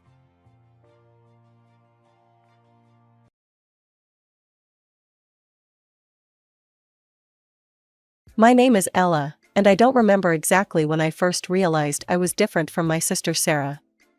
Maybe it was when I was 7, and she was 4, watching her play with dolls while I helped Mom with dinner. Or perhaps it was during all those afternoons when I'd peek through our kitchen window, watching other kids playing outside while I scrubbed dishes that were almost too high for me to reach. Ella, homework done? Mom would ask every day after school, her voice sharp with expectation. Yes, Mom, I'd reply, already tying on the two big aprons she'd bought me for my 6th birthday. A practical gift, she'd called it. Good. Now help me with dinner. Sarah, honey, you can go play. Sarah would skip off, her dark pigtails bouncing, while I'd stand on my tiptoes to reach the counter. Even at 7, I knew better than to complain. She's still little, Mom would say whenever I tried. You're the big sister, you need to help out. Dad wasn't any different. He'd come home from work, ruffle Sarah's hair as she showed him her latest drawing, usually done during homework time, then turn to me with that look I knew too well. How were your grades today, Ella? Not, how was your day, or what did you learn? Just grades, always grades. All A's, Dad, I'd say, and he'd nod like that was the minimum he expected. Because it was. Our house wasn't big, a modest 2-story in a middle class. My friends lived nearby, but I rarely saw them outside of school. There was always something that needed doing, dishes, laundry, helping Sarah with her homework, even though she rarely paid attention, or studying to maintain those perfect grades. I remember one particular afternoon when I was 10. I'd just won first place in the regional math competition, and my parents were beaming as my teacher praised me. You've done such an amazing job raising Ella, Mrs. Peterson said. Her love for learning is extraordinary. Mom and Dad exchanged proud looks. Well, we've always encouraged her to read, Mom said, her hand on my shoulder. Haven't we, Ella? I wanted to tell Mrs. Peterson the truth, that I'd stayed up late studying by flashlight because daytime was for chores. That the only encouragement I got was the threat of disappointment if I brought home anything less than perfect. But I just smiled and nodded, like the good daughter I was supposed to be. Meanwhile, Sarah was making paper airplanes out of her failed math test in the hallway, and nobody said a word about it. That's how it always was in our house. Sometimes I'd catch Sarah watching me with a smirk, especially when she'd get away with something that would have earned me a lecture. You're just jealous, she told me once, when I was 12 and she was 9. Because Mom and Dad like me better. I remember standing there in our shared bathroom, my hands still wet from cleaning it, looking at her reflection in the mirror I'd just wiped streak-free. That's not true, I said, but even then, a part of me wondered if it was. By the time Sarah started middle school, I was basically her personal tutor, not by choice, but by parental decree. Every afternoon, I'd sit with her at the kitchen table, trying to explain basic algebra while she texted under the table. Sarah, you need to pay attention, I'd say, exhausted after my own school day and chores. Why? You'll just end up doing it for me anyway, she'd reply with that irritating smirk of hers. And she was right, that's exactly what would happen. Ella, why isn't Sarah's homework done yet? Mom would inevitably ask, hands on her hips. She's not focusing. Then make her focus. You're supposed to be helping her. So I'd end up doing Sarah's homework while she watched YouTube videos, because it was easier than dealing with Mom's disappointment. Meanwhile, Sarah's weekly allowance would appear like clockwork, $20 every Friday. Me? I was lucky if I got $5 a month, usually with a lecture about how money doesn't grow on trees. The breaking point came when I turned 16. I was tired of watching Sarah flaunt her new clothes and latest gadgets while I wore hand-me-downs and couldn't even buy lunch at school. That's when I saw the help wanted sign at Joe's Cafe, just 3 blocks from our house. Joe, a gruff man with kind eyes who'd served me countless hot chocolates over the years, hired me on the spot. The work was hard, waiting tables, cleaning up spills, dealing with grumpy customers, but it was mine. For the first time in my life, I was earning my own money. That first paycheck felt like freedom in my hands, $850 for a month of part-time work. I should have known better than to leave it on my desk. Ella, Mom's voice rang through the house that evening. Come down here right now. They were both waiting in the kitchen, my paycheck on the table between them. Dad looked stern, Mom disappointed, expressions I knew all too well. Why didn't you tell us you were making this much? Dad demanded. I just got paid, I stammered. Well, since you're living in our house and eating our food, you'll be giving us half of this, Mom declared. It's only fair. The worst part wasn't even giving up half my paycheck. It was what happened next. A week later, Sarah waltzed into our room wearing brand new Nike sneakers. "Look what Mom and Dad bought me with your money," she sang, twirling around. "Guess all that waitressing is good for something after all." I locked myself in the bathroom and cried that night, but it was also when I made my decision. I was getting out of here, and college was my ticket to freedom. My parents would never pay for it. They made that clear every time they talked about how Sarah would need money for college someday. So I threw myself into my studies with renewed determination. I started staying late at school to use the library computers, researching scholarships and free tuition programs. Every spare moment was spent studying for the SATs, writing essays, and maintaining my perfect GPA. Graduation day was exactly what I expected it to be, another performance of The Perfect Family, starring my parents. I sat through the ceremony in my blue cap and gown, watching them beam from the audience as Principal Roberts called me up as valedictorian. "The Matthews have done an extraordinary job raising Ella," he announced to the crowd. "Her academic achievements are truly remarkable." Mom dabbed at her eyes with a tissue while Dad stood tall, his chest puffed out with pride. I could see them soaking up the praise like they always did, nodding and smiling as other parents congratulated them on their wonderful parenting. What none of them knew was that I'd already received acceptance letters from every college I'd applied to. I'd been checking the mailbox religiously for weeks, intercepting the letters before anyone else could see them. Each congratulations felt like a key to a door I'd been trying to unlock my whole life. But the best one, the one I'd chosen, was from Riverside State University. Full scholarship, free dormitory housing, and a stipend. It was 4 hours away, in the next state over. Far enough that I couldn't come home on weekends to help out. I hadn't told them yet. I was waiting for the right moment, which came sooner than I expected at our graduation dinner. Mom had made my favorite pasta, or what she thought was my favorite. She'd never actually asked, and we were all sitting around the dining room table. "So, Ella," Mom said, serving herself another helping, "have you thought about what you're going to do now?" I opened my mouth to tell them about Riverside, but before I could get a word out, Mom continued with a bright smile. "I was talking to Joe at the cafe yesterday. He said he'd be happy to take you on full time. Wouldn't that be wonderful? You could earn so much more, and really help out with the family expenses." I took a deep breath. I got accepted to college. Full scholarship at Riverside State. I'm starting in the fall. The silence that followed was deafening. Mom's fork clattered against her plate. Dad's face turned an alarming shade of red. "College?" Mom's voice was sharp. "In another state? But what about your family? What about helping your sister?" "I've been helping my sister my entire life," I said quietly. "This is something I need to do for myself." Dad stood up so abruptly, his chair scraped against the floor. Without a word, he walked out of the room, slamming the door behind him. "Now look what you've done," Mom hissed. Sarah just sat there with a slight smirk, probably already calculating how to get my room when I left. That last summer at home was like living with ghosts. I'd go to work at the cafe, come home, hand over half my paycheck, and retreat to my room.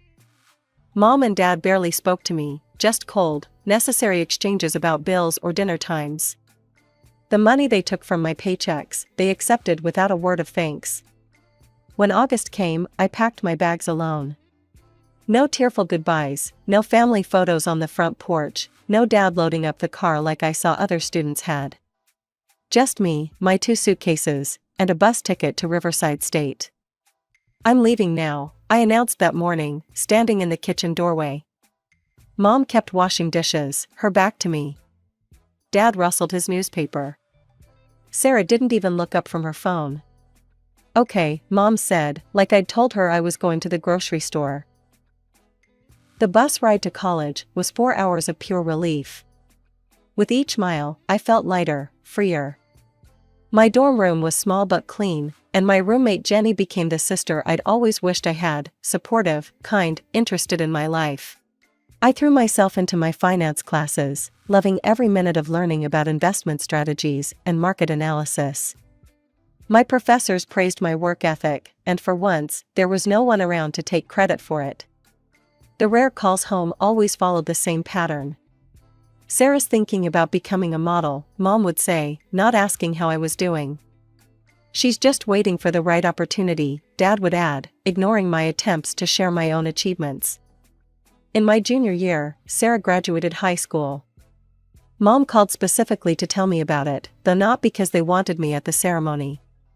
"Sarah's taking some time to figure things out," Mom explained. "Her grades weren't quite college material, but we told her not to worry about it. The right job will come along." I thought about how they'd pushed me to work at 16, how they'd taken half my earnings, how they'd fought my college dreams. "What's she doing in the meantime?"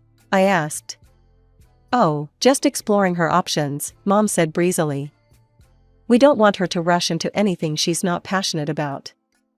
I graduated with honors, my name at the top of the dean's list. Jenny's family cheered for me at graduation since mine didn't come. 2 weeks later, I was back in my hometown, starting as a junior financial analyst at Reynolds and Associates. My starting salary was more than my parents made combined. The first time I could afford my own apartment, I felt like I could finally breathe. But as soon as word got around about my job, the dinner invitations started. "You must be doing well for yourself," Dad would say, eyeing my professional clothes. "We're so proud," Mom would add, before launching into another story about Sarah's latest job interview or modeling prospect. Sarah would sit across from me at these dinners, still glued to her phone, still looking for the right opportunity at 19. She hadn't worked a day in her life, but somehow that was fine. I was the one they looked to with expectant eyes, dropping hints about bills and home repairs. "The property taxes have gone up so much," Mom would sigh. "It's hard to make ends meet these days," Dad would add. So I started giving them money, $500 here, $1,000 there. But their hints kept coming, their expectations growing with each deposit I made. The more I gave, the more they seemed to expect, like I was making up for the crime of leaving, of building my own life. The day I got promoted to senior financial analyst, I made the mistake of mentioning it to Mom during our weekly call. Within hours, she'd planned a celebration dinner at their house. "We're so proud of you, honey," Mom said, but her voice had that particular tone I knew too well. "It's wonderful that you're doing so well. Especially since things have been so difficult here." Right on cue, Dad sighed heavily. "The company's making cuts again. They've reduced my hours. And these bills," Mom added, pulling a crumpled paper from her pocket. Her eyes were already welling up with tears. "I just don't know how we're going to manage the utilities this month." I glanced at Sarah, still absorbed in her phone, wearing designer jeans that I knew Mom and Dad couldn't afford. I wanted to point out that a 22-year-old capable of spending hours making dance videos could probably handle a job application or two. The words were right there on my tongue, but I swallowed them back. Then Mom dropped the bomb. "You know, Ella," she said, reaching across the table to pat my hand, "we've been thinking. You're spending so much on that apartment of yours.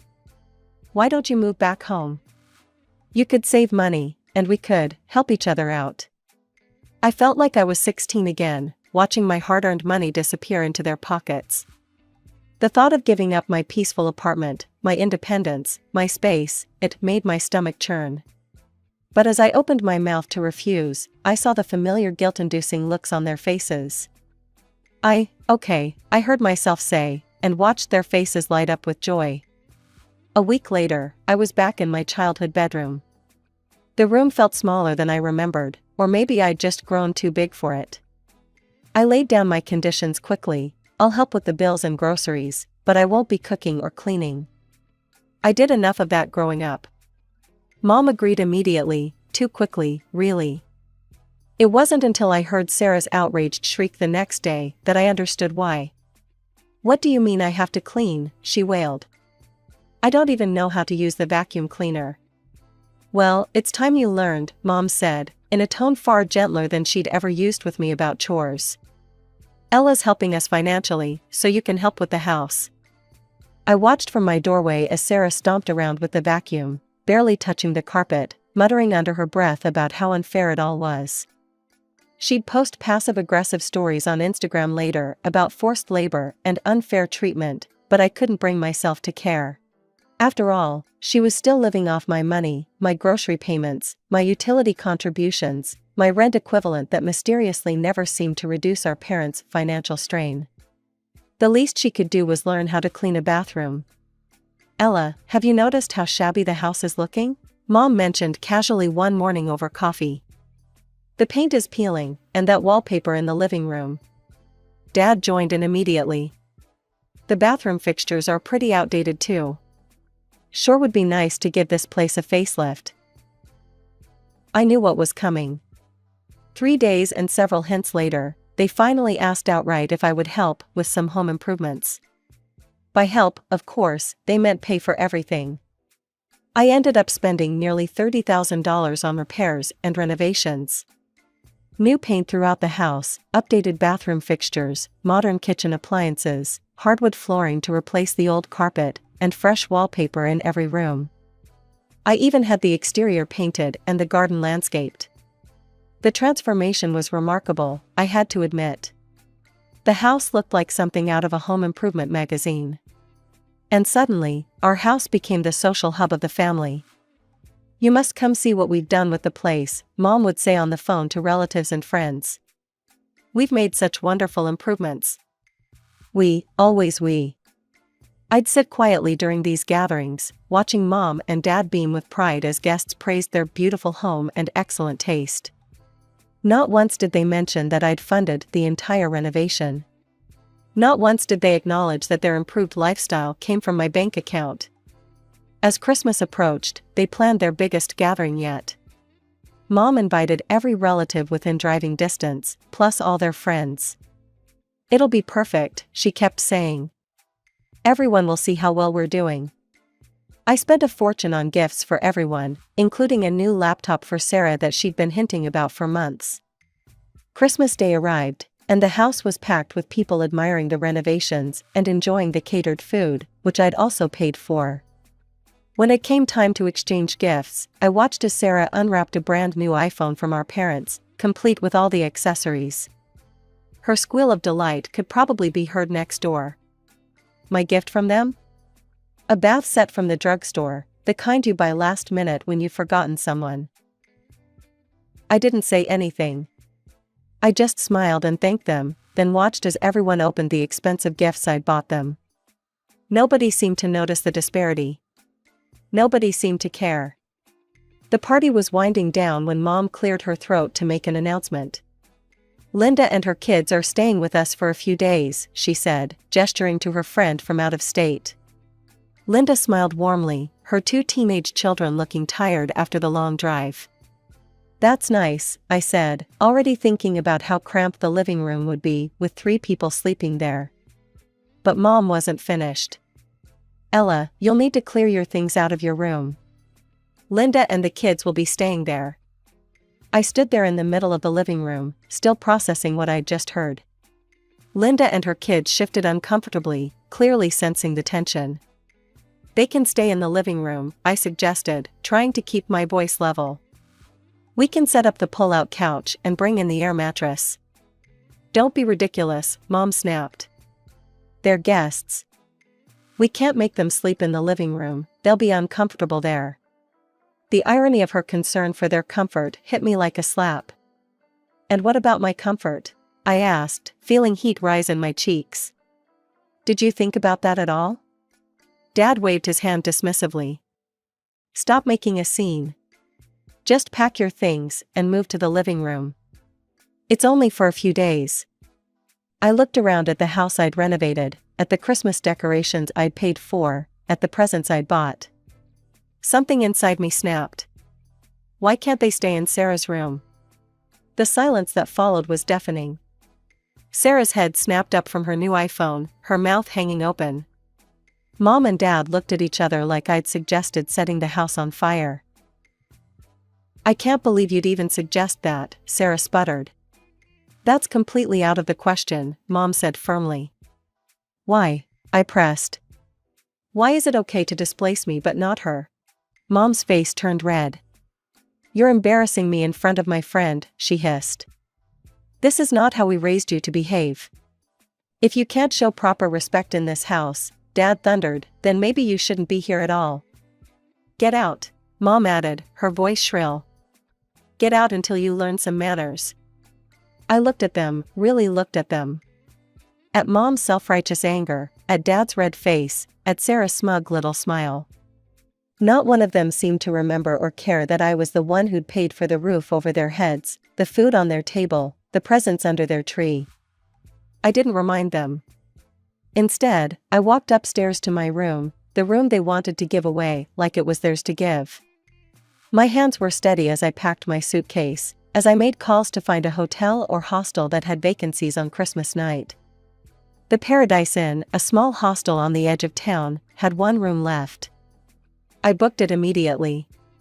20 minutes later, I walked down those beautiful hardwood stairs I'd paid for, carrying my suitcase. Nobody tried to stop me. Nobody said a word.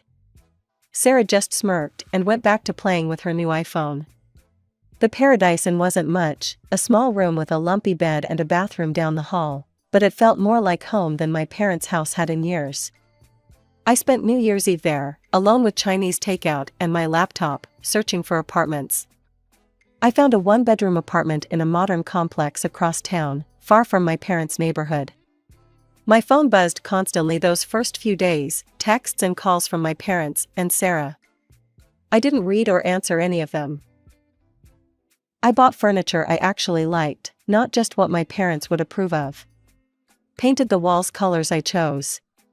Created a space that was entirely mine. 2 weeks after I moved in, Mom finally caught me off guard. I answered my phone without checking the caller ID, a mistake I wouldn't make again. The utility bills are due, she said without preamble, her voice sharp and demanding. Linda and her kids are gone now, so you can come back. Your room is waiting. I almost laughed at the absurdity of it. No hello, no apology, just another demand. No, I said quietly. What do you mean, no? She sounded genuinely confused, as if the possibility of my refusal had never occurred to her. I mean no, Mom. I'm not coming back. And I'm not paying your bills anymore. There was a moment of stunned silence, then the explosion I'd been expecting. How dare you, she screeched. After everything we've done for you? This is how you repay us? By abandoning your family when we need you? I let her rant for a moment, listening to the familiar guilt trips and accusations. They didn't touch me anymore. You made it very clear how you really feel about me, I said when she paused for breath. You've shown me that I'm nothing more than a checkbook to you. Well, that checkbook is closed now. Don't call me again unless you're ready to treat me with respect. I hung up before she could respond. The calls and texts intensified after that. Dad left voicemails about family duty. Sarah sent manipulative messages about how she was suffering because of my selfishness. Mom alternated between rage and tearful guilt trips. I blocked them all. Weeks passed, then months. I threw myself into my work, got another promotion. Started taking yoga classes. Through mutual friends, I heard about what was happening at my parents' house. They were struggling to pay bills for the first time in years. Sarah had been forced to take a job as a cashier at the local supermarket, the kind of unglamorous work she'd always looked down on. She was apparently terrible at it, constantly calling in sick and complaining about having to stand all day. Mom and Dad were telling anyone who would listen about their ungrateful eldest daughter who had abandoned them in their time of need. They'd spin elaborate tales about all they'd sacrificed for my education, none, how they'd supported my career, they hadn't, and how I'd betrayed them as soon as I found success. Some people believed them. Let them. The truth was, I'd spent 25 years being the person they wanted me to be, the dutiful daughter, the responsible one, the family ATM. Now it was time to be myself. The funny thing is, I'm actually grateful to them now, not for the years of manipulation and control, but for that last Christmas night when they pushed too far. Sometimes you need to lose everything to find yourself.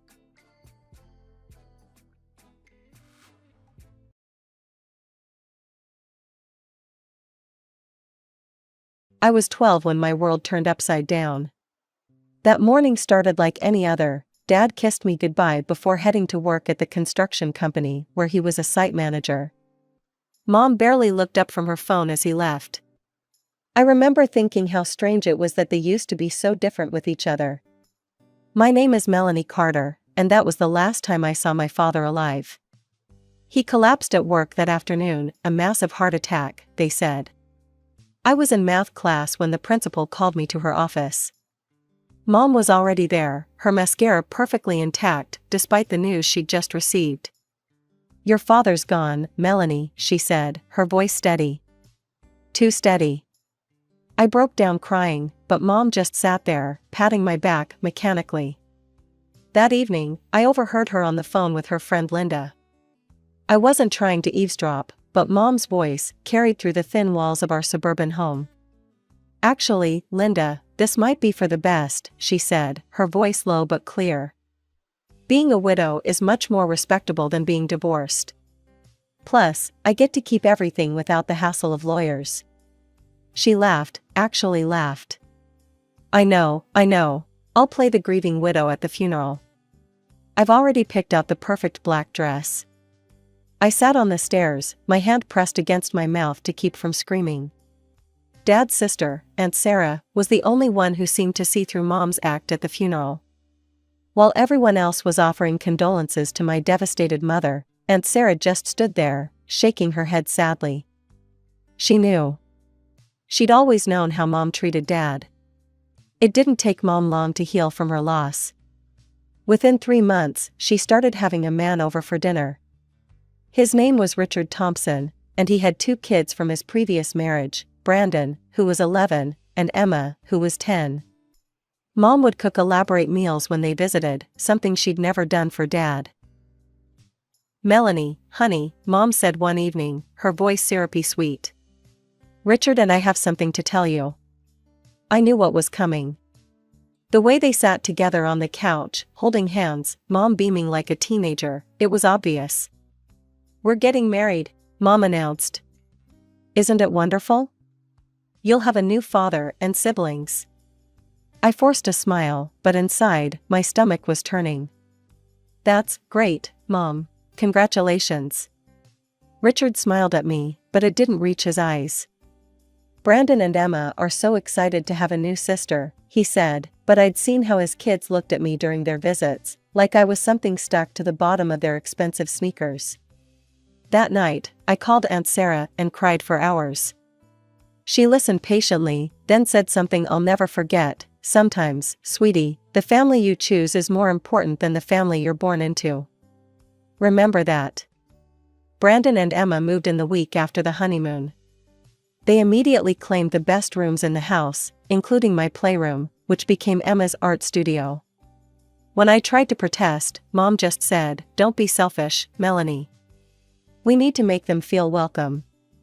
Mom transformed into a completely different person after marrying Richard.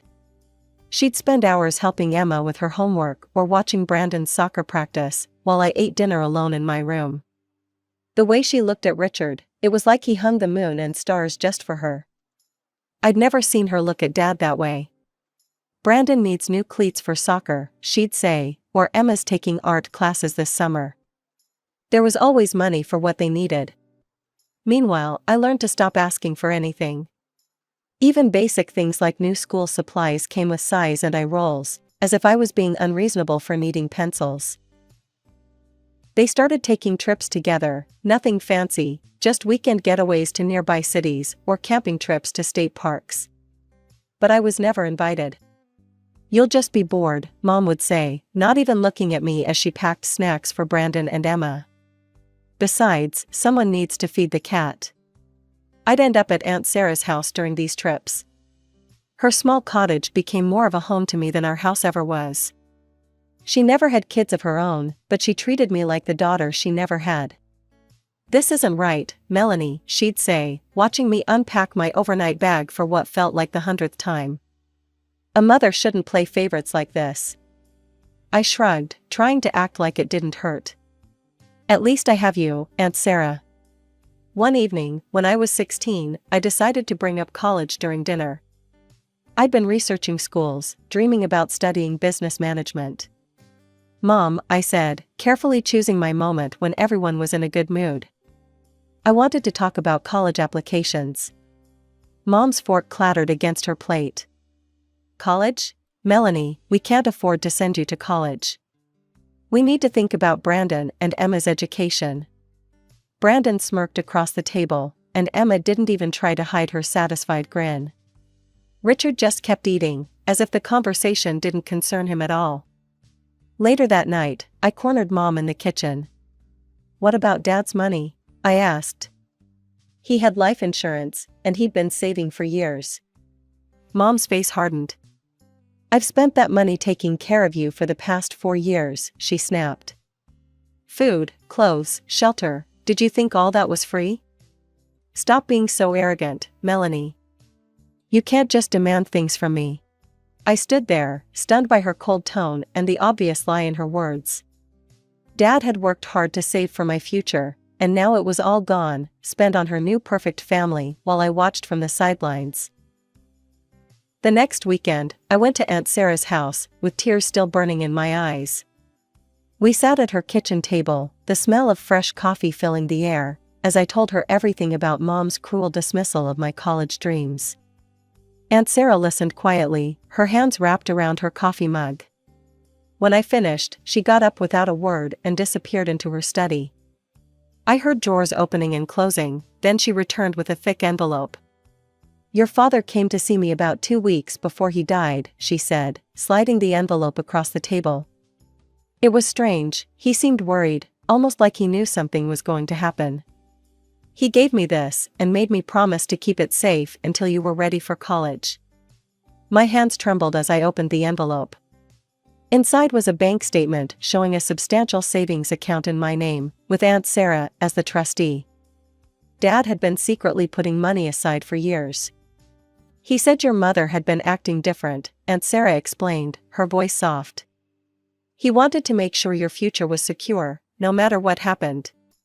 The money's been gathering interest all these years." I burst into tears, but this time they were tears of gratitude and love for my father, who'd protected me even after he was gone. "We can't tell Mom about this," I said, wiping my eyes.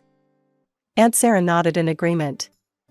Over the next 2 years, I focused on my studies while keeping quiet about my college plans. Brandon and Emma took every opportunity to remind me of my supposed future. "Hey, Melanie," Brandon would sneer in the hallway, "I heard the diner downtown needs a dishwasher. Better get your application in early." Emma would join in, "Maybe if you're lucky, they'll let you bus tables too." They'd laugh like it was the funniest joke in the world. I just walked past them, my silence driving them crazy. Then came graduation day. I'd barely taken off my cap and gown when Mom and Richard called me into the living room for a serious discussion. They sat on the couch like judges about to pass sentence, while I stood before them. "Melanie," Richard began, his voice stern, "you're 18 now. We've been generous, but you need to understand that you can't live here forever. You need to find a job and start earning your own living." I smiled calmly. "I understand completely. I'll be moved out by next week." They exchanged surprised looks. Clearly, they'd expected resistance or tears. Mom opened her mouth like she was going to say something, then closed it again. "Well, good," Richard finally managed. "That's very mature of you." Neither of them asked where I planned to go or how I would support myself. They were too relieved that I'd agreed so easily to risk asking questions that might complicate things. Moving day arrived faster than I expected. I packed my life into 4 cardboard boxes and 2 suitcases. It was surprising how little I'd accumulated over the years, almost like I'd been subconsciously preparing for this moment all along. Aunt Sarah pulled up in her blue Honda at exactly 9 in the morning. I watched through my bedroom window as she parked, half expecting Mom or someone else to come see what was happening. But the house remained silent, even though I could see movement behind the curtains of Emma's room. As we drove away, I watched my childhood home shrink in the side mirror until it disappeared completely. I didn't cry. Instead, I felt lighter with each mile we put between us and that house of carefully crafted pretenses. I spent that summer working at the Sunshine Cafe, serving coffee and sandwiches to regulars who always tipped well and treated me like family. The owner, Mrs. Peterson, even let me pick up extra shifts when I wanted to save more for college expenses. September came, and I boarded a plane to start my new life at Marshall State University, 3 states away from everything I'd known. The business management program was challenging, but I threw myself into it completely. My roommate, Jessica, became my first real friend since middle school. She didn't know my whole story at first, but when she did learn about it, she just hugged me and said, "Their loss, girl, their loss." Mom's Facebook page became my window into the life I'd left behind. There they were, the perfect family, smiling at Brandon's soccer tournaments, celebrating Emma's art show victories, taking vacation selfies at the beach. The captions always read like marketing copy, "So proud of our amazing kids," or "Nothing better than family time." I was never mentioned, not even once. It was like I'd never existed.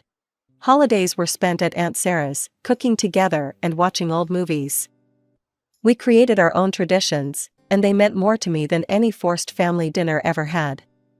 Sometimes she'd catch me looking at Mom's social media posts and gently take my phone away. "Don't torture yourself," she'd say. "You're making your own story now." And I was. I graduated summa cum laude, with job offers already lined up thanks to my internships and academic performance.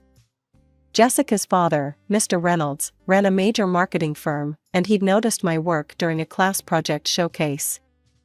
"We need sharp minds like yours," he said during my interview. "Your professors speak very highly of you." I started in the junior analyst position, but I wasn't content to stay there. I worked late, took on extra projects, and studied market trends in my free time. Within 5 years, I'd been promoted twice and had enough savings for a down payment on my own apartment. The day I signed the mortgage papers, I stood in my empty living room, keys in hand, and finally let myself cry. They were happy tears, tears of pride, of accomplishment, of knowing that I'd made it on my own terms. Then came the biggest surprise. Mr. Reynolds called me into his office one morning, about 7 years after I'd started at the company. "We're creating a new position," he said, sliding a folder across his desk. "Senior Director of Strategic Development. The board and I agree you're the right person for the job." I opened the folder and nearly gasped at the salary figure. It was more money than I'd ever imagined making, especially at my age. I never saw the point in broadcasting my life online. Sure, I had social media accounts, but I mostly used them to share occasional photos of sunsets or coffee shops. Aunt Sarah was the only one who knew about my promotions, my new apartment, or the sleek black Mercedes I'd bought myself as a reward for landing the director position. "You've earned every bit of it," she'd say proudly whenever I shared my achievements with her. Meanwhile, Brandon and Emma's social media feeds were like endless highlight reels of mediocrity. Brandon would pose next to his used Hyundai Elantra with captions like "Living the Dream," "Blessed," "Luxury Life," while Emma shared photos of herself at the local mall, tagging designer brands she clearly couldn't afford. One post particularly made me laugh, Brandon standing next to his car at some local car show, writing, "When hard work pays off. Success, entrepreneur." I was reading this while sitting in my Mercedes-AMG, worth more than his annual salary, but I didn't feel the need to prove anything to anyone. Then came the message that changed everything. It popped up on my Facebook one Tuesday morning. "Melanie, it's your mother. My 55th birthday is coming up next month, and I'm having a celebration at an expensive restaurant, Le Blanc. You've probably never heard of it. I expect you to attend. It's on the 15th, 7 p.m. sharp. Don't embarrass me." I stared at the screen, reading the message multiple times. 12 years of silence, and this was how she reached out? No, how are you? No attempt to bridge the gap. Just a command to appear at her party, with that subtle dig about the restaurant's price point. I almost deleted the message right there. But something stopped me, curiosity, maybe, or the desire to see what would happen. I called Mr. Reynolds and requested a week off, then booked a flight to my hometown. That evening, over tea in her cozy kitchen, Aunt Sarah asked the question I'd been pondering myself: what are you planning to give her? I smiled, pulling out my phone to show her the confirmation email. A luxury vacation package to the Maldives. 2 weeks at a 5-star resort, first-class flights included. Worth about $15,000. Aunt Sarah's eyes widened. Melanie, that's too much. She doesn't deserve it. Oh, I know she doesn't, I laughed, taking a sip of tea. But can you imagine her face when she realizes what she's been missing all these years? The daughter she threw away turned out to be more successful than she could have imagined. I want to see her reaction when she realizes just how wrong she was about me. You're a little bit evil, Aunt Sarah chuckled, shaking her head. I love it. The evening of Mom's birthday, I slipped on my Chanel dress, elegant in its simplicity, with a price tag that could have bought 10 of the flashy outfits I spotted later that night. I deliberately took a taxi to the restaurant, amused by how this would play into their assumptions about my life. Le Blanc turned out to be exactly what I expected, the kind of place that impressed people who'd never eaten at a truly high-end restaurant. The kind of place that served frozen seafood but put gold leaf on the desserts. I'd had business dinners at places that made this look like a diner. The hostess led me to a private room where the party was already in full swing. Mom sat at the head of the table, wearing a sequin dress that sparkled under the chandelier. Richard was beside her, and Brandon and Emma flanked them like royal heirs. The rest of the seats were filled with relatives I hadn't seen in over a decade: Aunt Linda, who used to pinch my cheeks too hard, Cousin Rachel, who always bragged about her kids, and various other faces from my past. Mom's eyes barely flickered over me before her lip curled slightly. Oh, Melanie, you came. You could have dressed up a bit more for the occasion. I took my seat at the far end of the table, watching the show unfold. Aunt Linda gave Mom a scented candle set. It's from that nice shop at the mall, she explained proudly. Mom cooed over it like it was diamonds.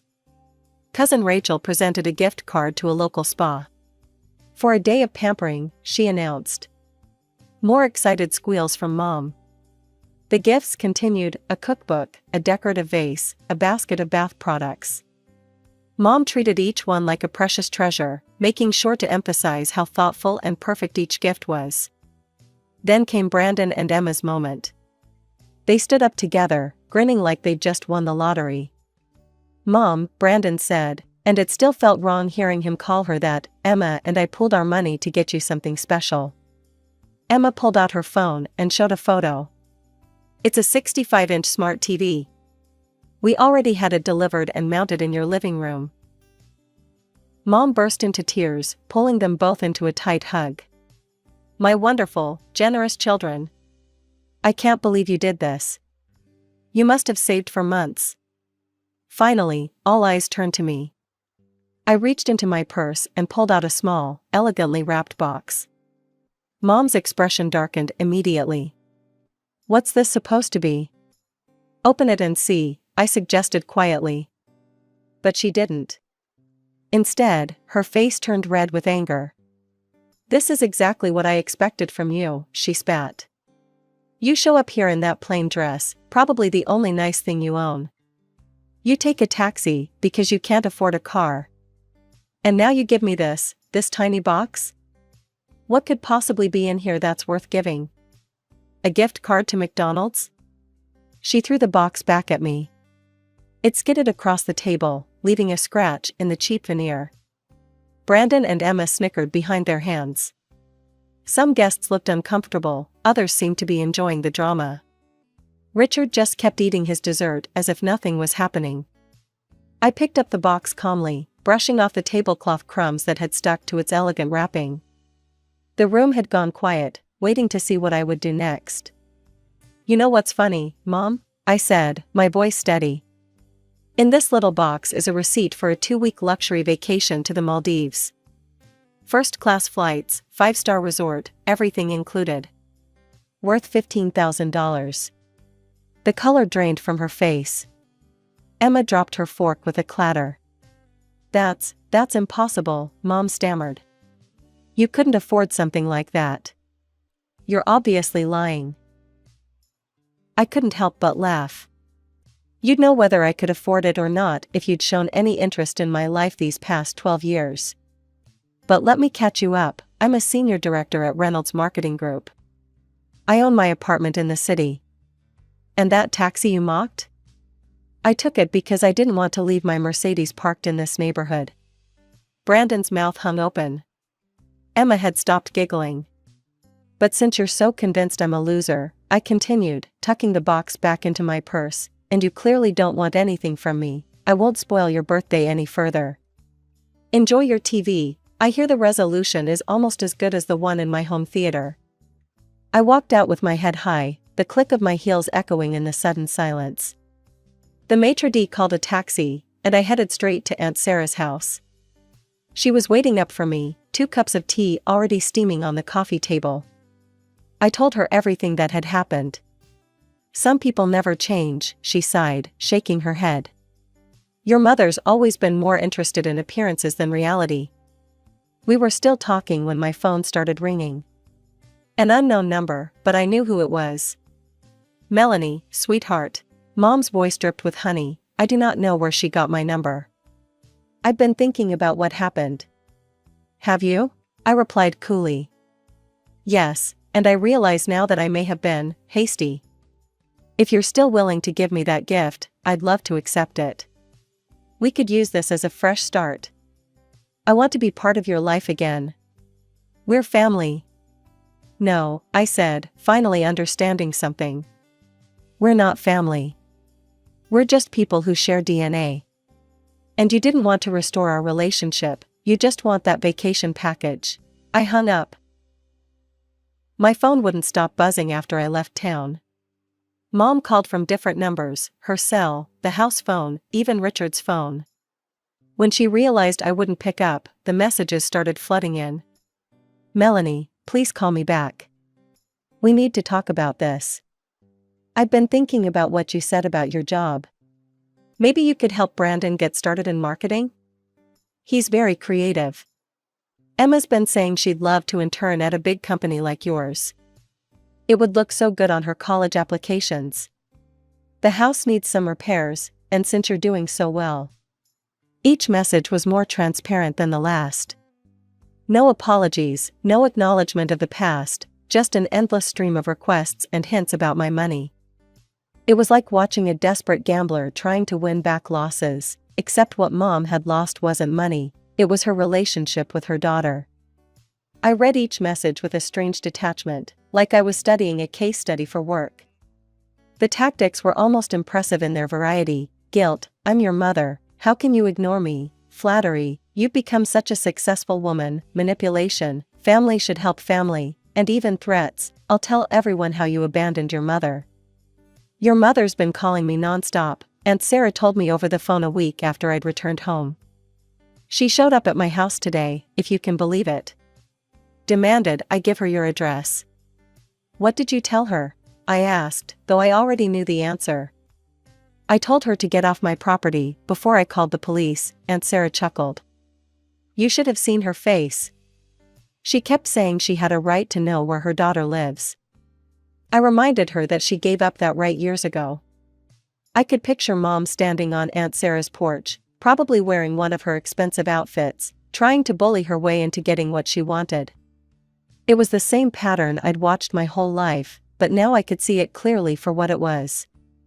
She didn't take it well, Aunt Sarah continued. Started ranting about how ungrateful we both were, how she'd sacrificed everything for you. The neighbors probably heard everything.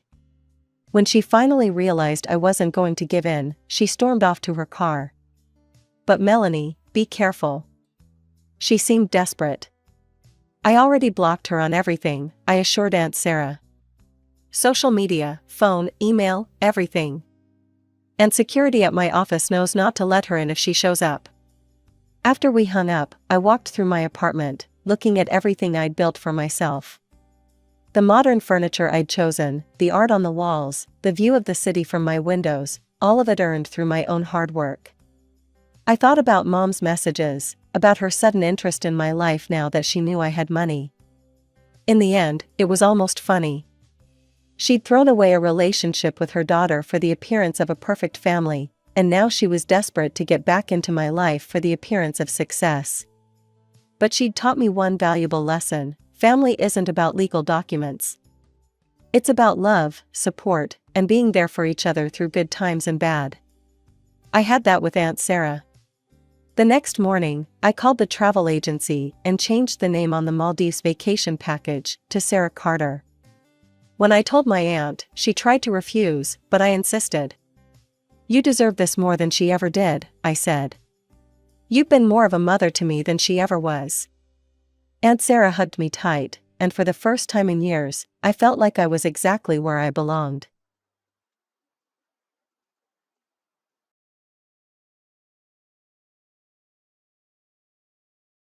I guess every story about family drama starts with everything was fine until...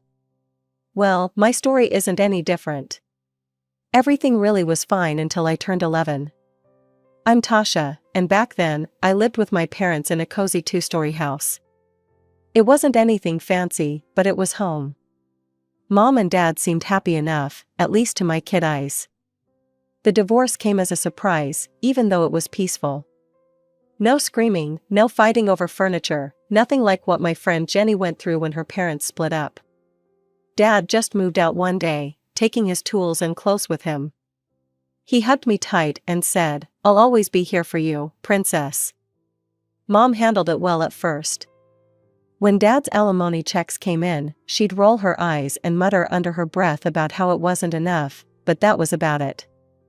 I spent weekends with Dad at his small apartment above the auto repair shop he was trying to get off the ground. The place always smelled like motor oil and coffee, but I loved it. Then, about a year after the divorce, Mom met Richard. He had 2 daughters, Sarah and Emma, both a couple years younger than me. When Mom told me about their engagement, her eyes lit up like Christmas lights. "Just think about it, honey," she gushed, holding my hands in hers. "You'll have sisters. We'll be a proper family again. Richard is such a wonderful man, and his girls are so sweet. You'll love having siblings." I remember nodding eagerly, caught up in her excitement. I'd always wanted sisters, and the way Mom described them made it sound like a fairy tale coming true. She spent hours talking about our future life together, painting pictures of family game nights and sister bonding sessions. The wedding was small but nice. I wore a pale blue dress and carried a basket of flowers. Sarah and Emma wore matching pink dresses and kept whispering and giggling together during the ceremony. I tried to catch their eyes, hoping they'd include me in their secret jokes, but they just turned away. When they moved in, I was so excited I could barely sleep the night before. I'd cleaned my room, made space in the bathroom cabinet for their things, and even put together welcome cards for each of them. Mom helped me arrange flowers in their rooms.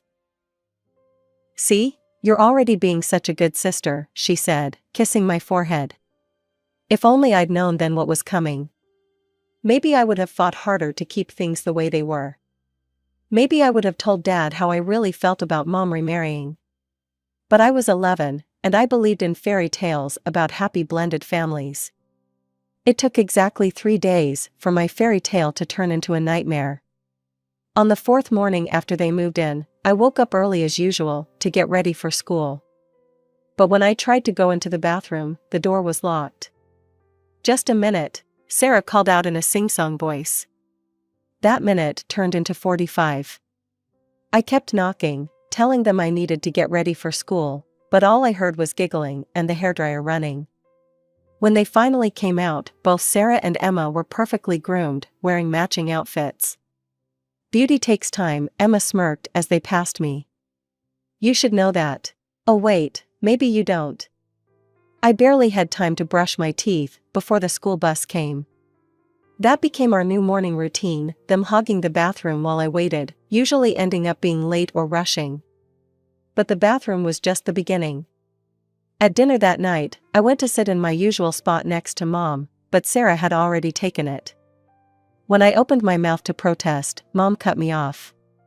"Tasha, honey, why don't you sit over there?" She pointed to the chair furthest from her, next to the edge of the table. "It's just a chair, don't make a fuss." I watched as Mom served Sarah and Emma first, cutting their meat into perfect pieces, asking if they wanted more juice, fussing over them like she used to fuss over me. Richard beamed at the scene, while I picked at my food in silence. Things got worse when Sarah spotted my collection of hair accessories, the ones Mom and I had bought together during our weekly shopping trips.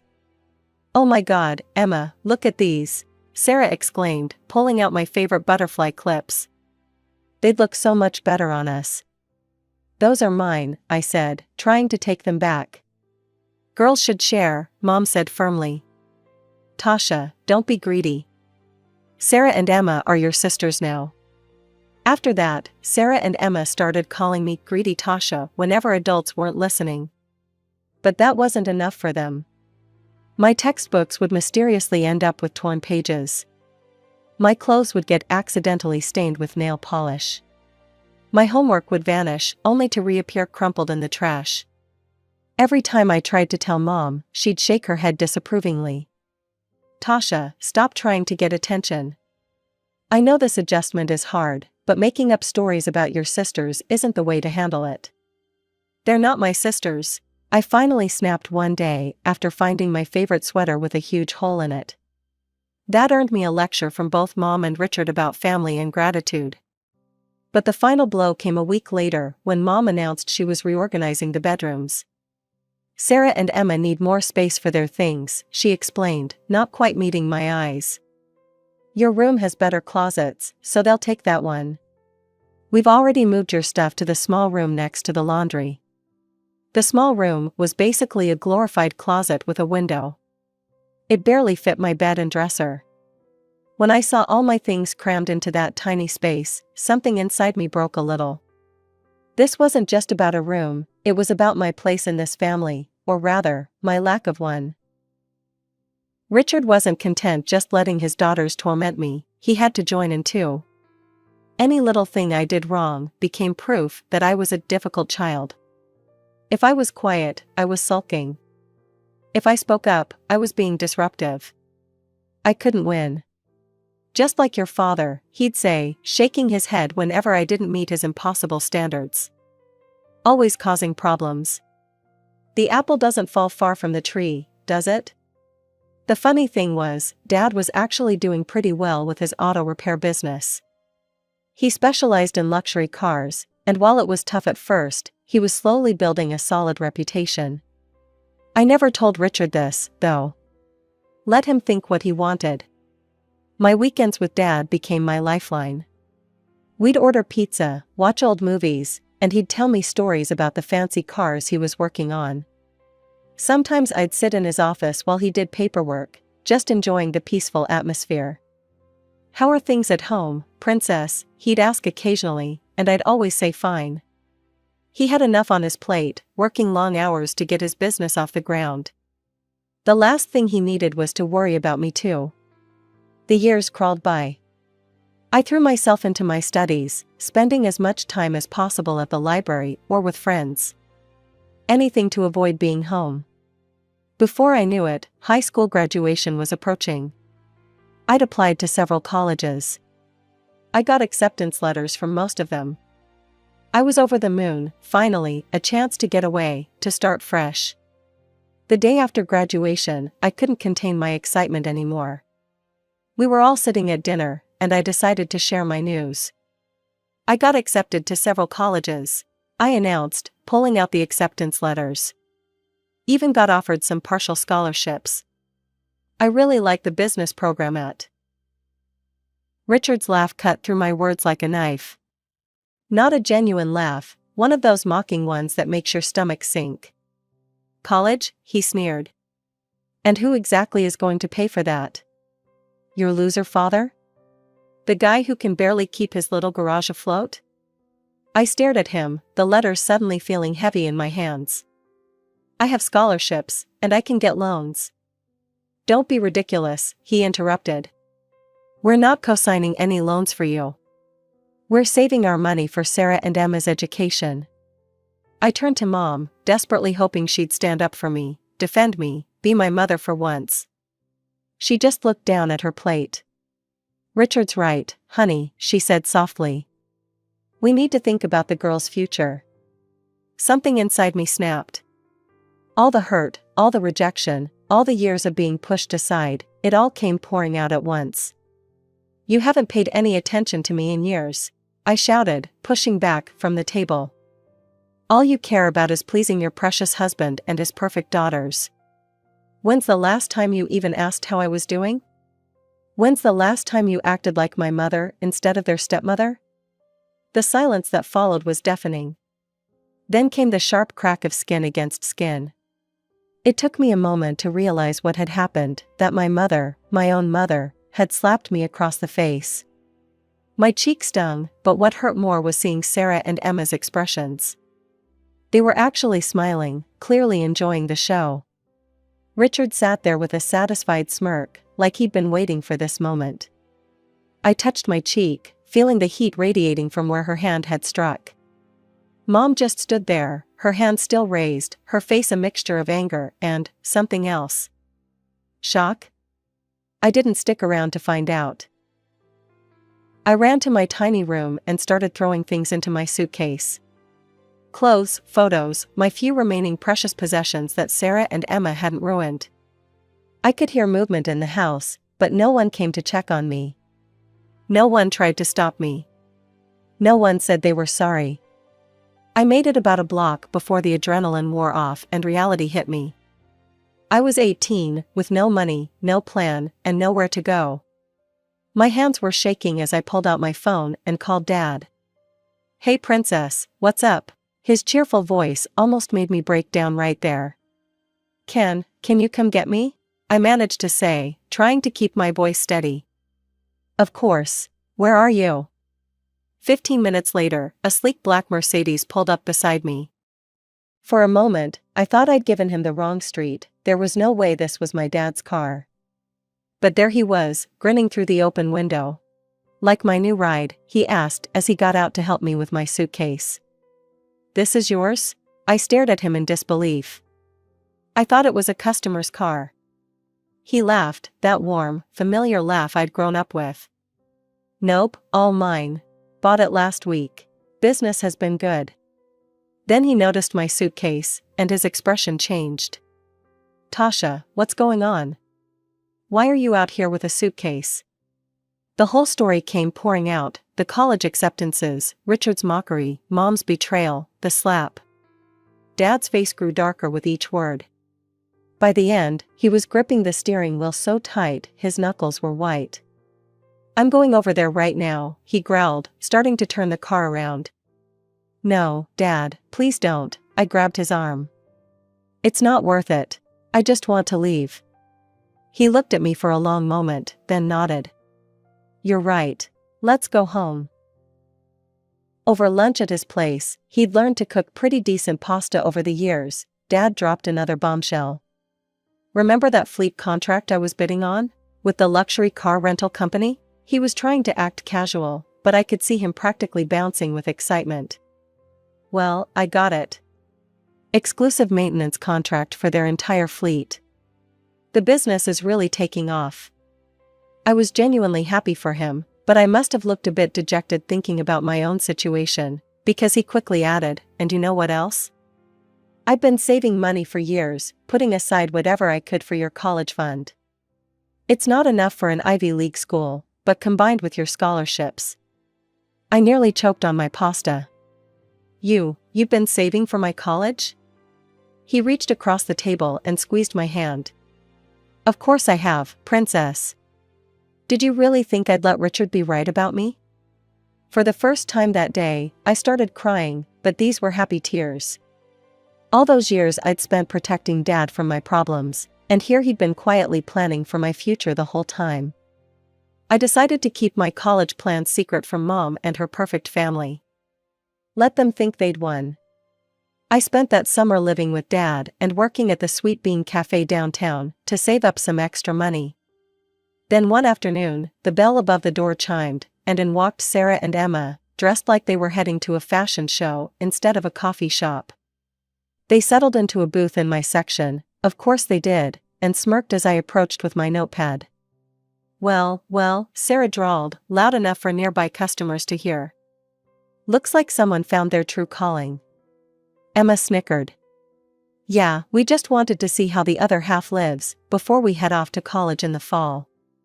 Dad's already picked out the perfect schools for us. Can I take your order? I kept my voice professional, fighting back a smile. If they only knew. Oh, you'll probably still be taking orders when we graduate, Sarah continued, examining her manicured nails. But don't worry, maybe we'll leave you nice tips when we visit home from college. I just smiled and wrote down their complicated, half-CAF, extra hot drink orders. Let them have their moment. I knew where I was headed. That fall, I started college in the neighboring state. I threw myself into my business classes, made new friends, and started building a life that had nothing to do with my past. Mom never called to apologize for the slap, or for anything else. I didn't call her either. Dad visited whenever he could, and we talked almost every day. 4 years flew by. I graduated with honors and landed a job at a marketing firm in the same city as my college. Starting salary wasn't huge, but it was enough to rent a small apartment and live comfortably. I worked hard, stayed late, took on extra projects. My bosses noticed. The promotions started coming. First junior manager, then senior manager, then team leader. Each one came with a nice bump in pay. I was able to start saving serious money for the first time in my life. Then one day, Dad showed up at my apartment with a massive grin on his face. His business had expanded to 3 locations, and he'd just signed contracts with 2 more luxury car rental companies. I want you to have this, he said, pulling out a cashier's check. The amount made me dizzy. It's for a down payment on your own place. You've worked so hard, princess. You deserve this. 2 months later, I was moving into my own apartment, not rented, owned. More raises came. More promotions. I started thinking about buying a house, something with a garden maybe, in one of those quiet neighborhoods outside the city. Then one evening, my phone rang. Unknown number. Tasha? The voice was hesitant, familiar in a way that made my stomach clench. It's Mom. I think it's time we talked. I want to try to fix things between us. Okay, I heard myself say. Let's talk. We agreed to meet at a small cafe downtown, neutral territory. When Mom walked in, I almost didn't recognize her. She looked older, tired, nothing like the competent woman who had chosen her new family over me years ago. You look wonderful, she said, sliding into the seat across from me. Her hands were shaking slightly as she arranged her napkin. We made awkward small talk about the weather and my job until the waitress brought our coffee. Then Mom took a deep breath and the real story came out. I left Richard, she said, staring into her cup. Or rather, he left me. After we mortgaged the house to pay for the girls' college. I waited, letting her continue at her own pace. They promised they'd help with the payments once they graduated. She laughed bitterly. But when the time came, they had excuses. Always excuses. The job market was tough, they needed to focus on their careers, they had their own expenses. She wiped her eyes with a trembling hand. We lost the house. All those years of payments, gone. And Richard, he just packed up and moved in with Sarah. Said he couldn't handle the financial stress anymore. Mom, I started, but she held up her hand. Please, let me finish. I was wrong, Tasha. I chose them over you. I let them hurt you. I hurt you. And I am so sorry. The tears in her eyes were real. The tremor in her voice was real. And despite everything, despite all the years of pain and rejection, I found myself reaching across the table to take her hand. I forgive you, I said softly, surprising myself with how much I meant it. The next few days, I couldn't stop thinking about our conversation. About Mom, alone and homeless after giving everything to people who had given nothing back. It felt like karma, in a way, but it didn't make me happy. Instead, I felt a strange mix of sadness and opportunity, a chance to be the bigger person. I called her on a Wednesday evening. "I'd been thinking about buying a house," I said after we exchanged hellos. "Something in the old neighborhood, with a garden maybe. It would be too big for just me, but maybe you'd like to live there?" I took a week off work and flew home to house hunt. Found a beautiful place just outside town, nothing fancy, but solid and welcoming, with a wraparound porch and mature trees in the yard. Mom cried when she saw it. When Dad heard about my decision, I expected him to be upset. Instead, he surprised me. "You've got a bigger heart than most, princess," he said, hugging me tight. "I'm proud of you." The next few months fell into a pleasant routine. I'd fly in for weekend visits, spend time with Dad first, then head over to the new house to see Mom. We were rebuilding our relationship slowly but surely. She seemed happier, more like the Mom I remembered from childhood. During one visit, I noticed some unfamiliar things in the house: men's boots by the door, a jacket I didn't recognize hanging in the hallway.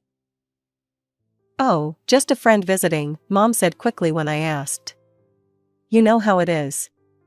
I didn't think much of it at the time. Maybe I should have.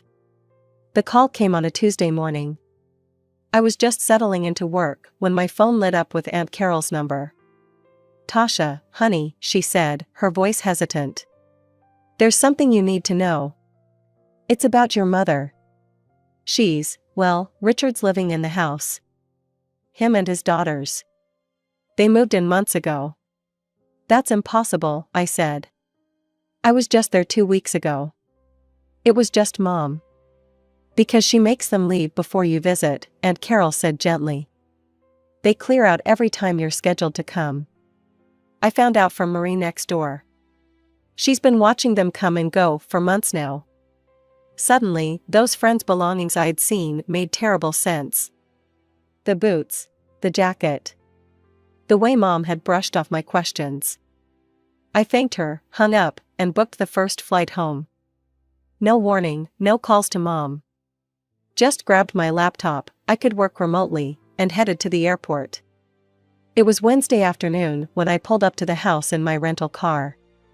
Richard's old pickup was in the driveway, the same one he'd had all those years ago. My key turned smoothly in the lock. The scene in the kitchen could have been pulled straight from my teenage years. Mom at the stove, wearing her favorite apron, fussing over a pot of something that smelled like Richard's favorite beef stew. Sarah and Emma at the kitchen table, looking exactly like their old entitled selves, just older. Richard in his usual chair, reading the newspaper. Mom saw me first. The wooden spoon she was holding clattered to the floor. "Tasha," her face went white. "I wasn't expecting you until Saturday." "Clearly," I said, my voice surprisingly steady. "What are they doing here?" "We live here now," Sarah announced with a smirk. "Mom invited us." She realized family should stick together. "Family?" I turned to Mom, who was nervously wiping her hands on her apron. "After everything they did to you? After they cost you your house?" "They apologized," Mom said weakly. "They're trying to make things right. Richard's changed, the girls have changed." "Get them out," I cut her off. "Now. This is my house, and I want them gone." "No." Mom straightened up, and I saw that familiar stubborn look cross her face. "I love them, and I want them here." "Love them?" I couldn't believe what I was hearing. "They drove you into debt. They cost you your house. Have you forgotten how they treated me? How they bullied me every single day? How they destroyed my things, stole my room, made my life hell?" "That was years ago," Mom waved her hand dismissively. "They were just children then." "And what about now?" I demanded. "They used you for college money and abandoned you. Richard left you when things got tough. How can you just forgive that?" Because they're family, Mom insisted, her chin lifting stubbornly. They made mistakes, but they're sorry now. Sarah and Emma exchanged smug looks. Richard just sat there with that same self-satisfied smile I remembered from my childhood. Fine, I said, my voice ice cold. Then I'm giving you a choice, Mom. Right now. Them or me. The silence that followed seemed to stretch forever. I watched Mom's face, searching for any sign of the mother I used to know, the one who used to braid my hair and kiss my scraped knees and tell me I could be anything I wanted to be. I choose them, she said finally. We're happy together, Tasha. Why can't you just accept that? Something inside me hardened permanently. You have 2 days to get out of my house. All of you. You can't do this. Mom's voice rose to a shriek. I'm your mother. You can't throw me out. Watch me. I turned and walked out, their voices following me down the driveway. 2 days later, I returned. Nothing had changed. Their cars were still in the driveway, and when I walked in, they were all sitting in the living room like they owned the place. I told you to leave, I said. Mom actually laughed. And I told you, you can't throw me out. I'm your mother. Fine. I pulled out my phone and dialed 911. Then I'll let the police explain it to you. You wouldn't dare. Richard started to rise from his chair. Hello? Yes, I need assistance removing unauthorized occupants from my property. I stated my address clearly, maintaining eye contact with Mom the whole time. What followed was ugly. The police arrived within minutes. Mom screamed and cried as the officers explained that yes, I could evict them, and no, she had no legal right to stay. Richard turned purple with rage, calling me every name he could think of. Sarah and Emma joined in, their true colors showing through their designer clothes and fake smiles. You ungrateful bitch, Mom shrieked as the police escorted them out. After everything I've done for you. Everything you've done for me? I watched them load their belongings into their cars. Name one thing, Mom. Just one thing you've done for me since the day you married him. She had no answer for that. Aunt Carol keeps me updated, though I never ask. They're living in a small apartment across town, struggling to make rent. Richard still can't hold down a job. Sarah and Emma never visit, too busy with their own lives to care about the mother who sacrificed everything for them. Sometimes Mom calls late at night, but I never answer. The house sits empty most of the time. I'm thinking about selling it, maybe buying something closer to the city where I live now. Something smaller, cozier. Something that doesn't hold any echoes of the past.